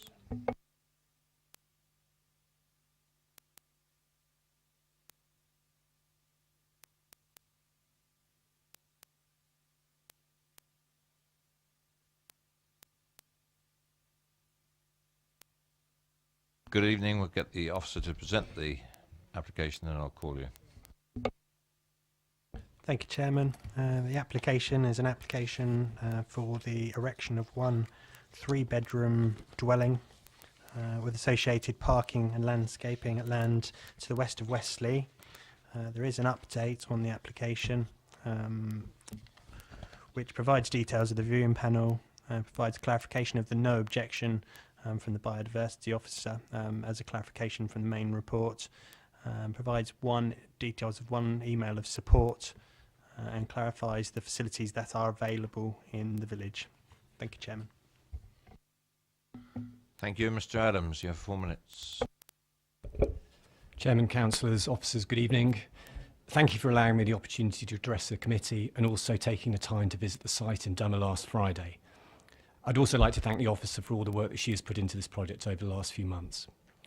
To support our planning application, I'd like to provide the committee with some comfort on the main area of public observation, the footpath, as well as providing some additional information regarding local need. Before that, I just wanted to clarify that 8 of the 11 bullet points of objection listed on page 178 of the officer's report came exclusively from the owners of Wingate, who, following further consultation, now formally support this application as highlighted in the update document tonight. In terms of the footpath, the officers highlighted towards the bottom of page 184 that several letters of representation received have requested that the permissive path running down the eastern boundary of the site is dedicated as a public right-of-way. The officer also confirmed specifically at the bottom of page 178 that one of the letters of objection, Westley, would be withdrawn if this path is dedicated as a public right-of-way. On page 184, it's notable that the officer does confirm that the development does not impact on an existing right-of-way and the footpath situation is not relevant to planning nor necessary to make the development acceptable in planning terms. Notwithstanding this, I want to reassure the committee that I've made a written commitment to Dummer Parish Council that if we are successful in obtaining planning permission, we will dedicate the permissive path as a public right-of-way, thereby resolving the perceived footpath issue. I have a copy of my commitment here if anyone would like to see it. This commitment will be delivered by us through a public path creation agreement with Hampshire County Council under Section 25 of the Highways Act 1980. We are already in discussion with Hampshire County Council. The documentation is currently being prepared. In terms of local need, on page 180, the officer has requested for us to demonstrate a particular local need for the proposed house. Coming so soon after the adoption of the new local plan, I'm sure that the need for more housing stock in the borough, especially in the rural context, is still fresh in everyone's minds, and I won't dwell on that here. From a personal perspective, the location of the proposed house is motivated entirely by my family's wish to return to and build a family home in Dummer, where we have a strong family connection. From this perspective, no other village in the UK will suffice. It's our intention to build this home to live in, to raise our family in, and to make a positive contribution to life in Dummer Village and the borough of Basingstoke and Deane. I appreciate the wish for rural communities to remain tight-knit. However, I also believe that all rural settlements do need to allow some form of gradual, organic expansion to attract new families and to keep the village shop, post office, church, pub, playgroup and bus route viable for young and old alike. To keep the community vibrant. Unfortunately, Dummer has already suffered in a number of these respects. However, it is not too late to try and halt the decline. In conclusion, from the outset, we've approached this project with transparency and in full consultation with our neighbours in Dummer and with Dummer Parish Council. All direct neighbours and the Parish Council received draft plans. I met all neighbours in mid-March and our architects and I presented the proposal to a public meeting of the Parish Council on the 18th of April. Importantly, without exception, every single request and suggestion from our neighbours and the Parish Council has been incorporated into the proposal. Through this early pre-consultation, I hope and believe that we've achieved a design which is sympathetic to its site, is well related to the existing area in the wider village setting, and importantly, respectful of our neighbours. Our plan is to live in this house for a long time, and we really want to get on with our neighbours from the outset. I do think it's notable that the Parish Council, Conservation, Rights of Way and Highways officers have not raised any objections to this proposal. And in closing, I would like to just highlight the Conservation officers' comments on the bottom of page 177. Once again, thank you for giving me the opportunity to address the committee. Thank you.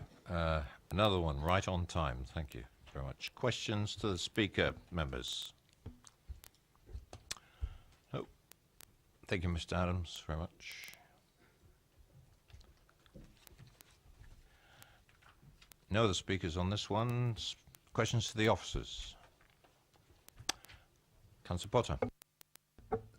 It's a highways matter, really, Chairman, and I think you were commenting the same as I think, when we went to the site in regard to the vehicular access and sight lines and the potential risks that occur on the sort of inside bend of the road, all of which, by the way, I think can be overcome. But I'm fascinated by the comment under highways and parking, where the area that I guess is going to be the sight line is described as the area of verge land shown on the submitted drawing closely matches that of the 1984 drawing, etc. The highways officer has raised no objection to the use of this access for residential purposes. The vegetation on that land should be regularly maintained to ensure viability. Can I just ask who by? Is this a dependency on the county council in regard to the verge being trimmed on a regular basis to give an adequate sight line? So, I mean, if it is, good luck with that. But I just wonder what the provision there is meant to mean.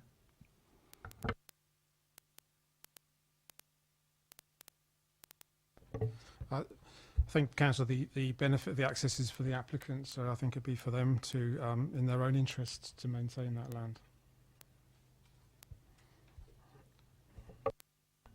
It's not in their ownership, but in their interest, obviously. I mean, that's the sort of understanding we're coming to, is it, really?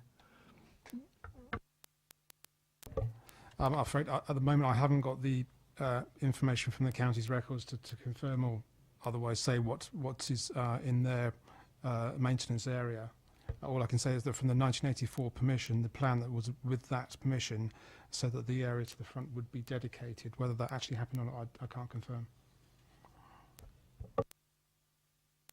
I'd like to add a comment to that. Thank you for bringing it up, Councillor Potter. If I think a lot of people can see that county council land that isn't maintained by the county council would love to take a hedge cutter to a lot of it. And I think we'd all got our hands slapped if we did it. And I think that's one of the reasons why these questions keep getting asked. But could that be put down as a, is it recognized as a part of the conditions? Or when would that be straightened out? Would you need to get that kind of information from county? It does take a while to get this information, Councillor, and in the time from when the consultation came to me, I haven't had time to do that, but I can get it eventually, so we can advise the applicant. There's also another avenue that they could explore where they can apply for a licence from the county to cultivate the highway verge, if that's what it is. And in that respect, they could maintain it for their interests. Thank you. My question would be, would that go down as an informative? It sounds a bit vague at the moment, and I quite agree with Councillor Potter. I don't know what the mechanism would be if this was given approval, say tonight, how that would be built into the approval. Well, condition 15 of the proposal, of the proposed recommendation for permission, requires that the land hatched blue, which is one of the plans that's available on the presentation, is kept lowered so that the vegetation doesn't interrupt the space between 0.6 and 2 metres above the level of the carriageway. So that is the condition that would be enforced, and whether it relates to land that's in the applicant's control or whether it's highway land, it's a condition that there's a reasonable expectation that it can be delivered, because it is either the applicants or the highway authority. It's not a third party, and therefore the condition 15 can cover that matter, or does cover that matter. So we can put condition, if it's the case, on Hampshire County Council? Yes, exactly, because there's a reasonable expectation that they will comply with the condition. It's not like they're another third party owner. Thank you. Councillor Tucker. Can I just be a little bit naughty and say I wish they could do the verges all the way along the lanes now? And I think that would be the reaction from every single member in this council. That's an aside. Any more questions to officers? Debate, proposal? I was just happy to propose it, Chairman, that was all. Fine. And Councillor... no. Okay. I'm sorry, George. Councillor Hood will second it. He got his hand up. Absolutely, Councillor Potter.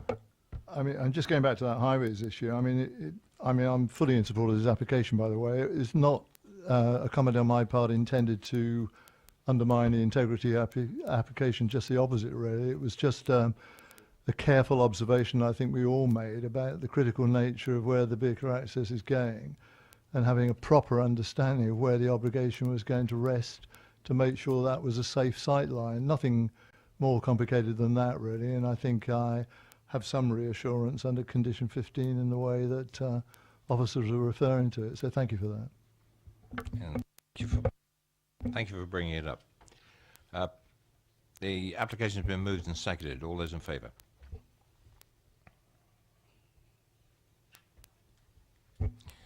That's approved. Officers? Thank you, Chairman. Just to confirm that the application is approved as per the agenda paper. Thank you. And moving on to item number 7. And could I ask Mr. Jones and Mr. Malone to come forward, please?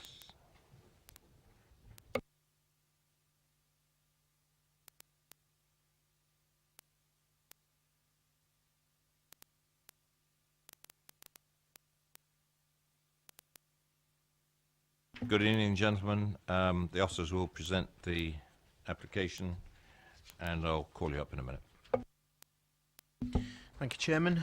This application is at 9 Woodside Gardens in Chinham. The proposed development is for the erection of a two-storey side extension to the rear of the existing garage of the property. As you will note from the update paper, the Parish Council have objected to this scheme. The points raised have been covered in the original committee agenda. There is amended plans received showing the removal of an impression of where a single-storey extension was proposed to avoid any misinterpretation. This has been shown on the visualisation up on the screen there. Condition 1 of the report, the original agenda, has been amended accordingly to refer to this revised plan. The application is recommended for approval subject to those conditions. Thank you.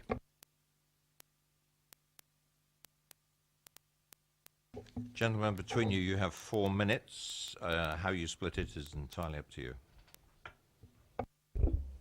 Good evening, councillors. I would like to thank my neighbours and other local residents who object to this application for attending this meeting tonight. I intend to review the planning officer's report point by point. Firstly, appropriate design. The application is not, in my opinion, of appropriate design. It is 1.6 metres wide, revised, and 6.8 metres tall, and aligned at 90 degrees to the existing property, therefore giving the appearance that the neighbouring properties are part of a terraced row. They are not. This is in direct contradiction to Appendix 13 and EM10. In layman's terms, it's trying to fill in the gap between two linked detached houses which was never intended to be filled in. There are a total of 12 objection reasons listed. They all relate to Appendix 13 and EM10 above concerning overdevelopment and an overbearing nature of the application, the terracing effect and or the change in street scene. Policy EM10 states that extensions to residential properties will be required to respect the local environment, contribute to the street scene and be visually attractive. The officer reports that the proposal will be a notable addition to the property. Well, the Oxford English Dictionary definition of notable is worthy of attention, glaring, obvious and conspicuous. Well, it seems we're all in agreement then. Myself, neighbours, parish council and even the planning officer agree that it is notable. It fundamentally changes the look of the original property, thereby changing the street scene and creates a terracing effect. The report states it would be set behind the existing garage roof slope, but it's 6.8 metres high. How can you hide it? That's one tall garage. Its report states it will increase the continuous built form within the street scene. Is that planning speak for a terracing effect?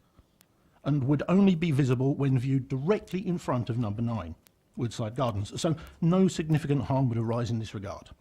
I can only suggest that many locals using the public footpath directly in front of our properties avert their eyes when passing number 9 to avoid significant harm.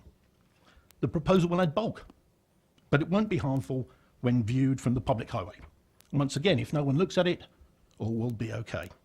It's set down, it's stepped back, it's subservient. It's a subservient addition, providing subservience. Wow. 3 subservience in 2 paragraphs.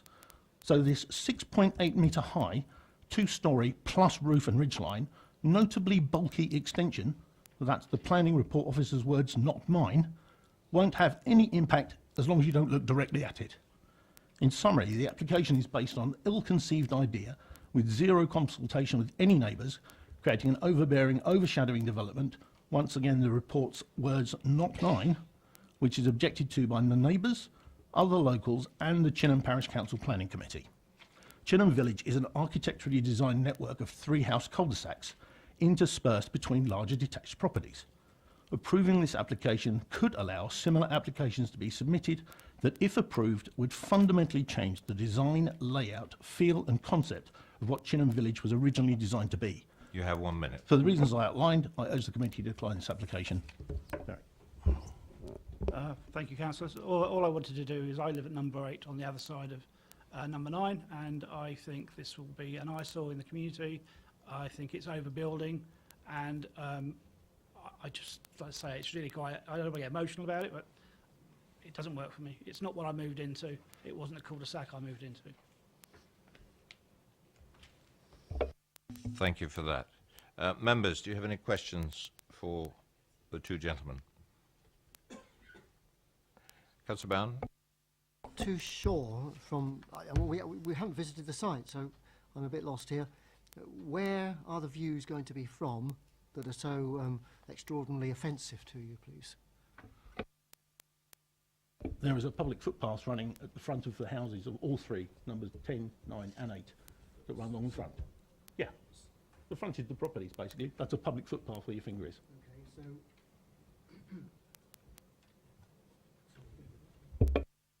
so what you're going to see a very slight extension above the ridgeline of the present properties, is that right? Sorry. If you mean by 6.8 metres high plus a roof up to the ridgeline at 90 degrees perpendicular, then yes, slightly higher than the garage. But it only extends out for a relatively short distance. Yes, a bit like the Leaning Tower of Pisa. Any other questions? Councillor Westbrook. Not so much a question as a suggestion, Chair, is I'm struggling with this drawing, and I think Councillor Bowen is probably as well. I think it would have benefited from a site viewing, actually. You have a photograph of the front of it, if it helps.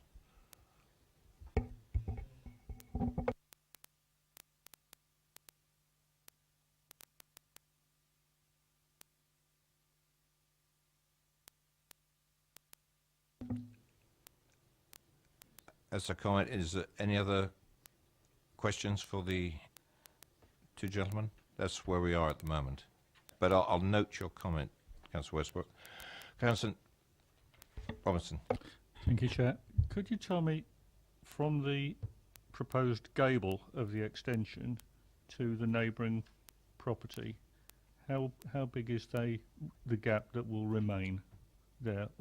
Looking at it, that gap is presumably at the moment somewhere in the region of 8 to 10 feet, and that's going to encroach into above the garage. How much that encroaches into that gap? The gap between the two properties is a garage width, which is about 7'3", a standard car width. The gap that you see at the top end would be 900, so 3 foot. So the actual width of the extension would be less than 4 feet. However, the ridge line, as you can see, is perpendicular to the property line. This drawing is not to scale. Our properties, as you can see from the photo, are exactly the same height, but in this drawing they appear to be smaller than our property somehow. But that's obviously a trick of the eye. The actual gap is small, yes, but the actual extension itself is just as small. It's a garage width. Councillor Potter, did you have a question? Sorry, Chair, no, I didn't. It was really just to supplement, I think, what Councillor Westbrook was saying. It just seems to, I mean, the photograph is helpful, but there are other views that I think would be important as well, which I don't suppose we're going to be able to have a look at, obviously, tonight.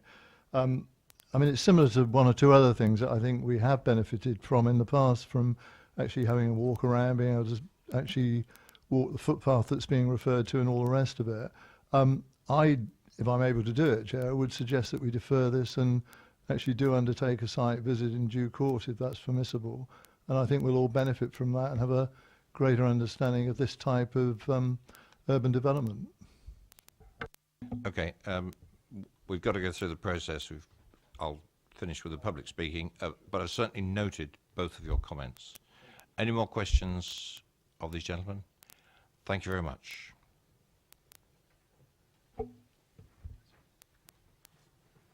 Ray Gunny, please.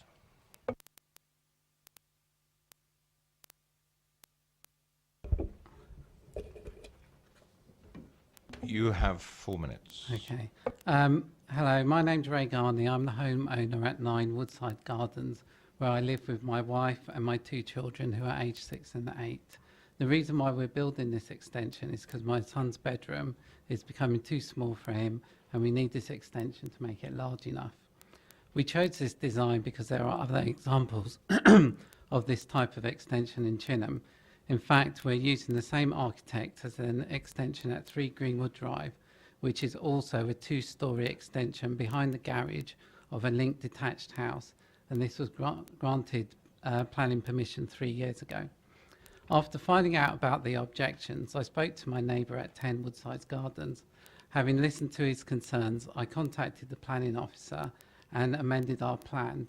The extension is now entirely detached from number 10 with a door's width gap between our houses. So we've got a door coming out from behind the garage. And we hope this would address some objections. I'd like to highlight some points from the planning officer's report. The first is that the ridge height of the extension would be set below the existing, and it is considered by virtue of its relatively small width and sympathetic design that it has an appropriate relationship with the host dwelling. The next is that the proposed two-storey extension would be set down from the existing roof and stepped back from the principal elevation of the property, thereby remaining subservient and not creating a terracing effect.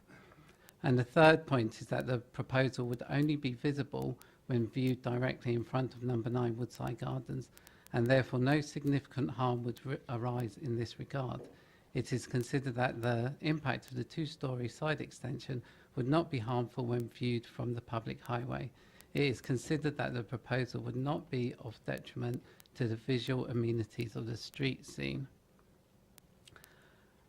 Whilst we realise that each individual planning application is considered on its own merits, of the 28 houses in Woodside Gardens, 12 have had successful planning applications to extend the residential building. These include 3 porches, 5 ground floor extensions, 2 conservatories and 5 first or 2-storey extensions. My family and I have lived here for 8 years, and over this time we've made many friends in Woodside Gardens and the local community. My wife works at 4 Lanes Infant School and volunteers her help at the infants and junior schools. I'm a volunteer coach at the Chimney Tigers football team. And last week we helped organise a street party in Woodside Gardens. We do really need this extension, and we consider it a modest addition to our property. We hope that we've demonstrated that the extension is subservient to the host, is fully detached, and that you will come to the same decision as the planning officer and support our application. Thank you very much. Could you press the button? That's it. Thank you. Members, any questions of Mr. Rani? No questions. Thank you very much. Now, questions to officers. Do we want to pick this up now? Yeah. 2 points have been made by Councillor Potter and Councillor Westbrook that it really should have, from what we see here, should have warranted a visit by the viewing panel. Would you like to elaborate on that? Thank you, Chair. Yeah, I think the issue is that certainly clearly not willing to be obstructive to the will of the committee, but I think the issue is that viewings are used obviously to assist members with their deliberations on individual applications, and it's really from what you have before you in terms of the information in the agenda and on the visualiser, including the photographs shown, whether there's anything more, if you like, that can be gained by the site viewing. It appears that the key issues are the visibility of the extension, how it is experienced in particular from that front right of way, the experience, if you like, as you move across the front of the buildings, how much visibility of the extension you would have. You can see the photographs are taken from various vantage points along that part, and there's the photograph from the rear as well to give that perspective, if you like, in terms of the relationships between dwellings. So simply that as a comment, Chairman, in terms of how viewings would normally be utilised in this regard. Councillor Westbrook. Yeah, I mean, it may help if you have a little bit of clarity on this. It's more surrounding this side entrance, I think, is the issue I'm having with the front.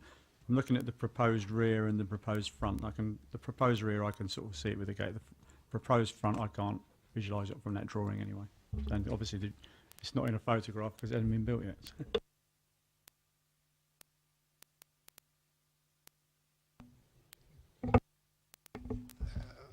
Thank you, Councillor. Yeah, to try and sort of clarify, If you look at drawing A2 and the top left proposed front elevation, sorry. Okay, yeah, it's up on the screen. The existing garage, which you can see the garage door, is as existing. The roof increases up to the ridge of the garage, and then behind that, okay, you have your side extension and the roof of the side extension. You won't obviously see the side passageway because it's behind the garage. Okay.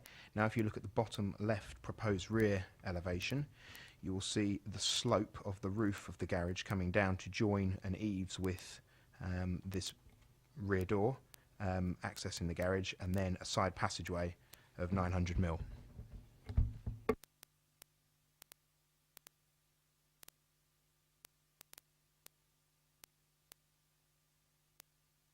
As you can see from the right-hand side illustration, the roof plan shows the existing garage unchanged.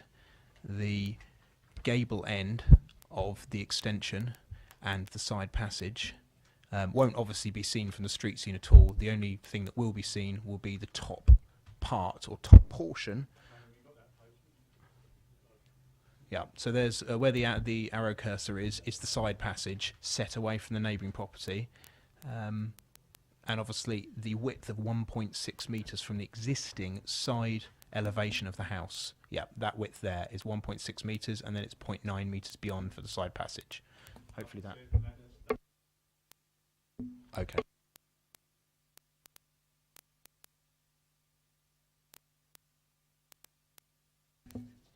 I'm not going to put words in the committee's mouth.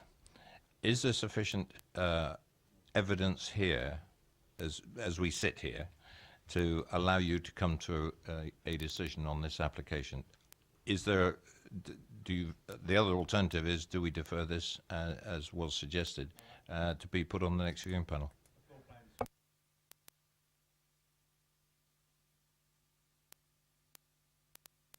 Sorry, I'll move it be approved.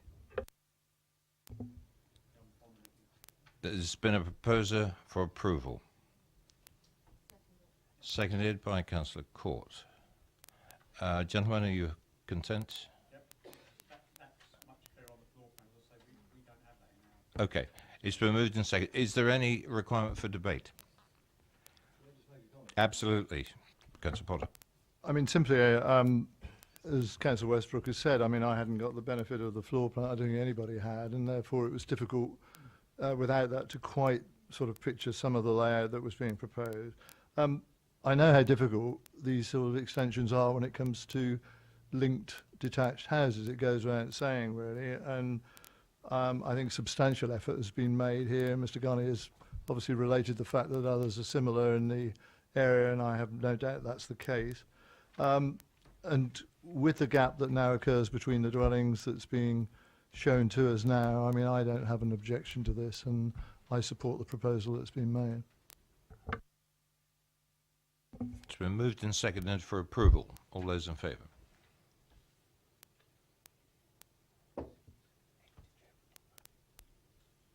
Thank you. Approved.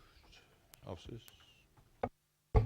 Thank you, Chairman. To confirm, the application is approved subject to the recommended conditions and the plans that have been shown, including the floor plans, on the agenda and on the visualisation.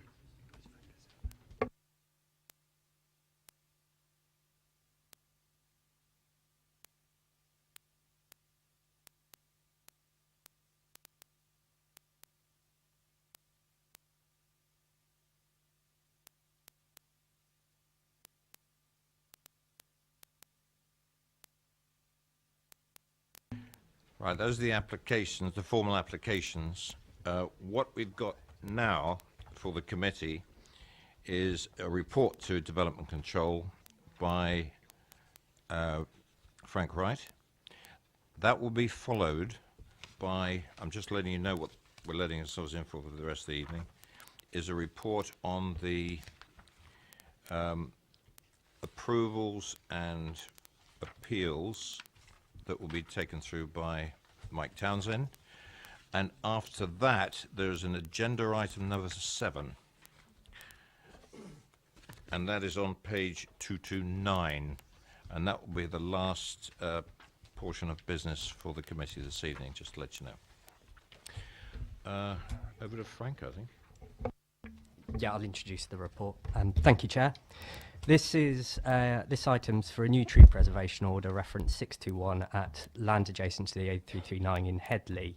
It's come before members to decide whether to confirm the tree preservation order, which is the officer recommendation, to amend it, or to cancel the order. It relates to a narrow woodland belt of trees of landscape importance. It was initially made following a planning application for an access through the trees, which would have involved the removal of a number of the trees. There's an outstanding objection to the order, and I think the landowner's here to speak. I'll just say apologies for the section 7.1 of the report for the conclusion. The correct paragraph is provided in the update paper. Thank you.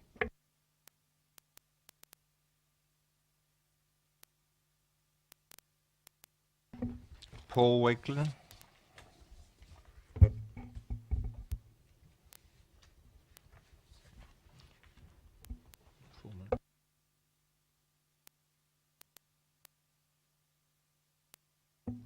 You have 4 minutes between you.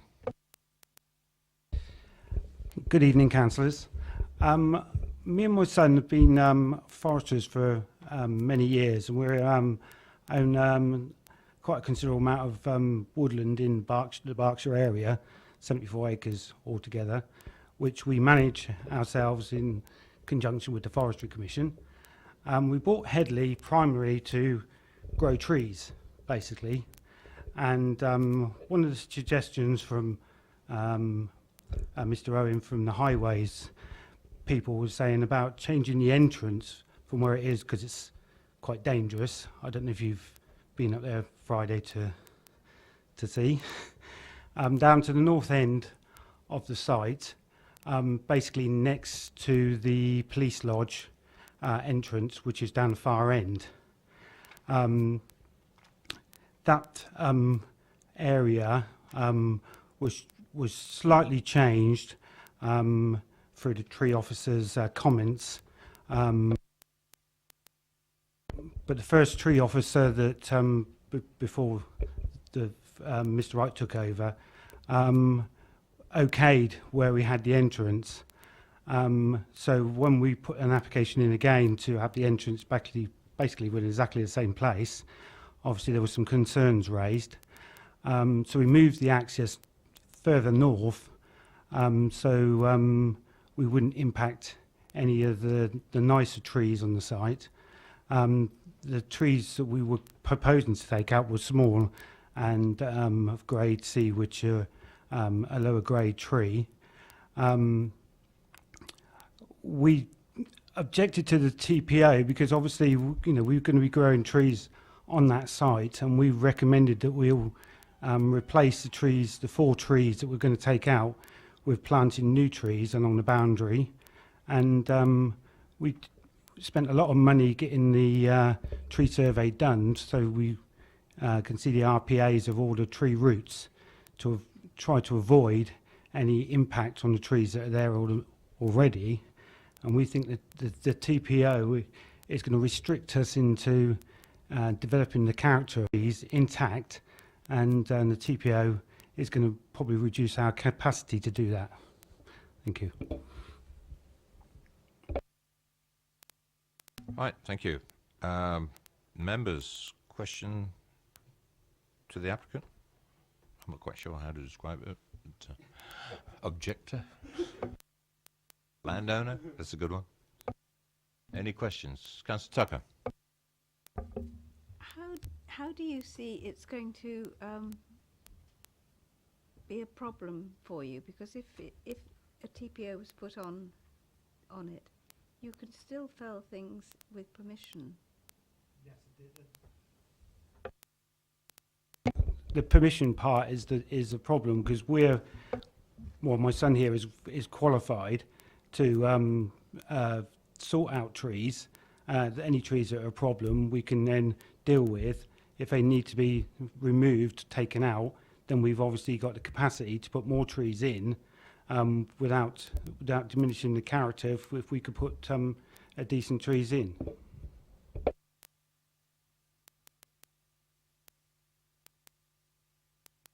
Councillor Potter. Hello. It's just on the same line as Councillor Tucker, really, because clearly the 7.1 condition that we've been referred to in our update sheet, I mean, is very clear in saying your concern, the landowner's concerns over public safety, can be addressed by permitting the removal of any trees that present a hazard to the public highway. And clearly you would identify that with others as being trees that do present that hazard. You could apply for permission for those to come out, and even under this TPO, that therefore could be considered. If you want to replace those, again, that would be subject to agreement, but nothing there would hinder you from that safe management of this area, would it? Well, it would, because it puts a bit of a mistrust that that you have to put a TPO on our trees. That obviously we're going to be looking after thousands of trees, and therefore we have to get permission to look after the only trees that are on our boundary, which we do care for, and we consider it being a character of that place. It just seems to be a bit of a slap in the face.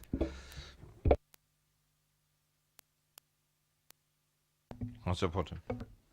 I mean, subjectively, I'm sure it's not meant to be that. I mean, it's just, you know, a professional recommendation that we have before us, and my understanding of that, and I just repeat the point, is in no way is this intended to hinder your expert knowledge of this particular group of trees, woodland, and if you feel that there is something there that comes into the category as a hazard to the public highway, you would make application. I mean, you're experts in the field, and our professional officer would respond accordingly. I mean, that's not a slap in the face, I don't think, is it? Well, in my opinion, it is, seeing as I've employed a tree professional, which unfortunately couldn't be in here tonight. You know, we'll just like to see a problem, get on with it, sort it out, and without having to go through the rigmarole of having to write in and hinder councillors doing their duties, and causing them to have to respond to us if they don't, and then we have to keep chasing them.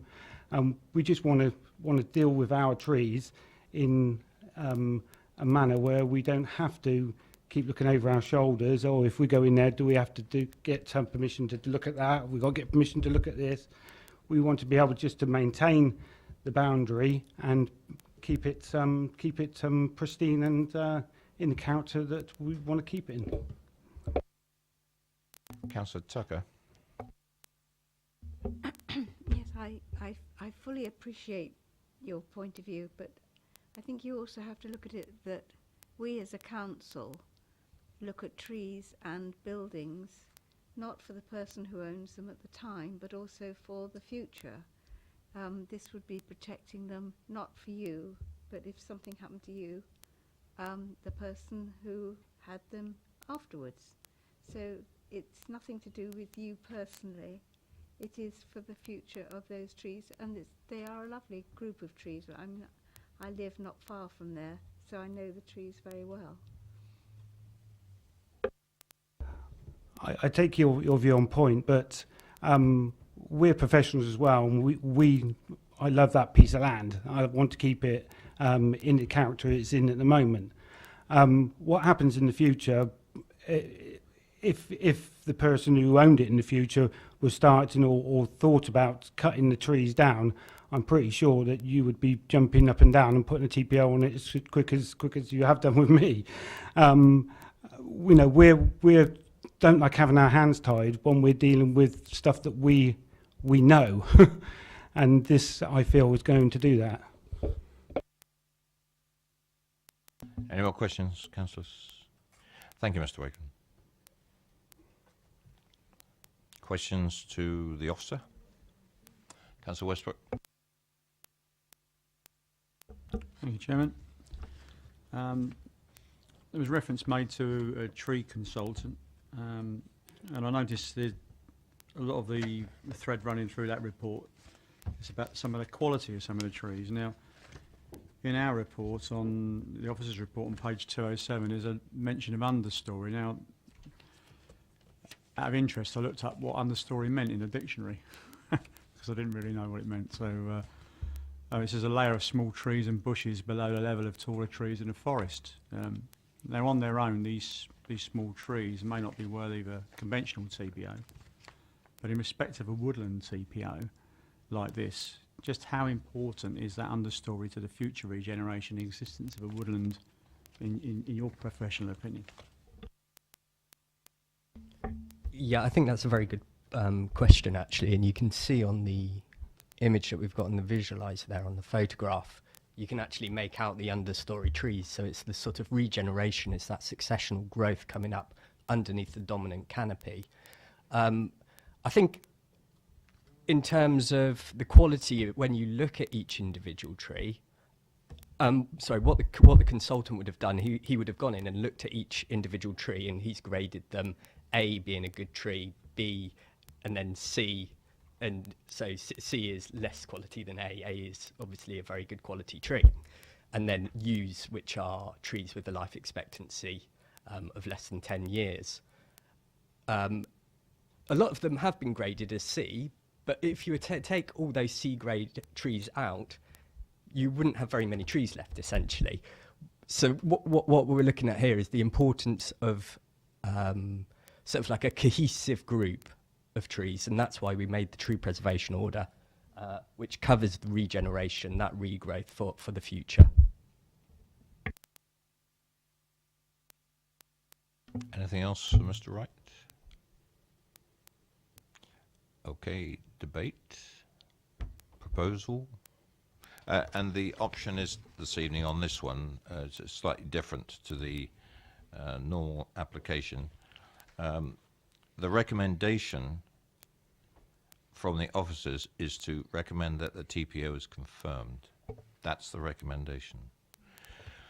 Debate and any comment, proposal, or anything else? Councillor Tucker, followed by Councillor Westbrook. Move it be confirmed. I have a mover to confirm the TPO. I have a seconder in Councillor Westbrook. All those in favour of the TPO to be confirmed?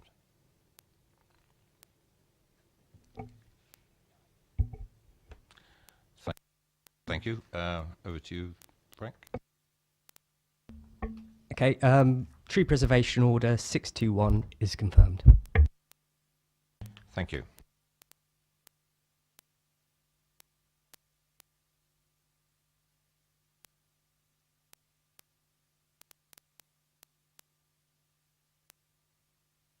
And next part of this is the appeals report. Over to you, Mike. Thank you, Chairman. This is the summary report for the appeals received recently from the Planning Inspectorate. I wasn't going to dwell too long on any of these decisions. Suffice to say that there are, as you can see, a range of different appeal types of applications dealt with. Fortunately, the majority are still being dismissed, i.e. where reasons for refusal are being upheld, but there are some which are nevertheless still allowed. Just to hopefully reassure the committee that when those are allowed, myself and the assistant planning managers review those periodically to see if there's any trends, etc., about how these applications are dealt with, just to see if there's any particular appeals that we're more frequently losing or not. As a summary point, I suppose, there is no specific trend at this moment in time in terms of those types of appeals. I would obviously raise the point that appeal decisions remain a relatively small number of the total number of applications we deal with. So on this paper there are 10 dismissed, 5 allowed, so that's obviously a third being allowed, but nevertheless that is still a relatively small proportion of the total number of applications we deal with, Chairman. So quite happy to take any questions if there are any. Any questions on any particular decision on any particular planning application? Nope, it's there for the record if you want to bring it up at a future date. Okay, we'll move on to agenda item 7. Thank you, Chairman. Agenda item 7, so this is a request for the DC Committee to amend a previous resolution. This was relating to a planning application which members first considered in January for 4 dwellings at Little Bowlings. The original recommendation was for approval with no affordable housing requirement. We brought the application back in March 2016 to require an amendment to that first resolution to require affordable housing. Since that time, following a recent court case, effectively the requirement for affordable housing on schemes of 10 dwellings or less has been reintroduced into the National Planning Policy guidance, and therefore this request is to revert back to the original resolution for no affordable housing. Questions? Yes, Councillor Tucker. Does that mean, sorry, I probably should know the answer to this, but does that mean that anything less than that number, we can't even get money towards low-cost housing? There are circumstances where if it's in a rural designated area, which is a slightly different definition to what we would consider countryside in terms of local plan policies, it relates more to a definition in the Housing Act, which relates to the AONB areas of the borough, then there is still that opportunity for less than 10 dwellings. But generally speaking, less than 10 dwellings, you wouldn't be able to secure off-site affordable housing either. Either the houses or the contribution? No. Any other question? Oh. But as it seems like case law has, sort of trumped everything else. But officially, there's no other implications in the report. Could I take it that the committee agrees to the recommendation that we revert? Huh? Oh, okay. Apparently, we have to vote on this. All those in favour?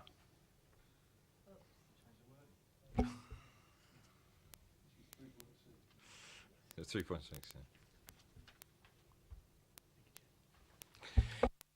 Thank you very much, everybody, and we conclude it at 9:02, which I think is a very reasonable time for the average DC meeting.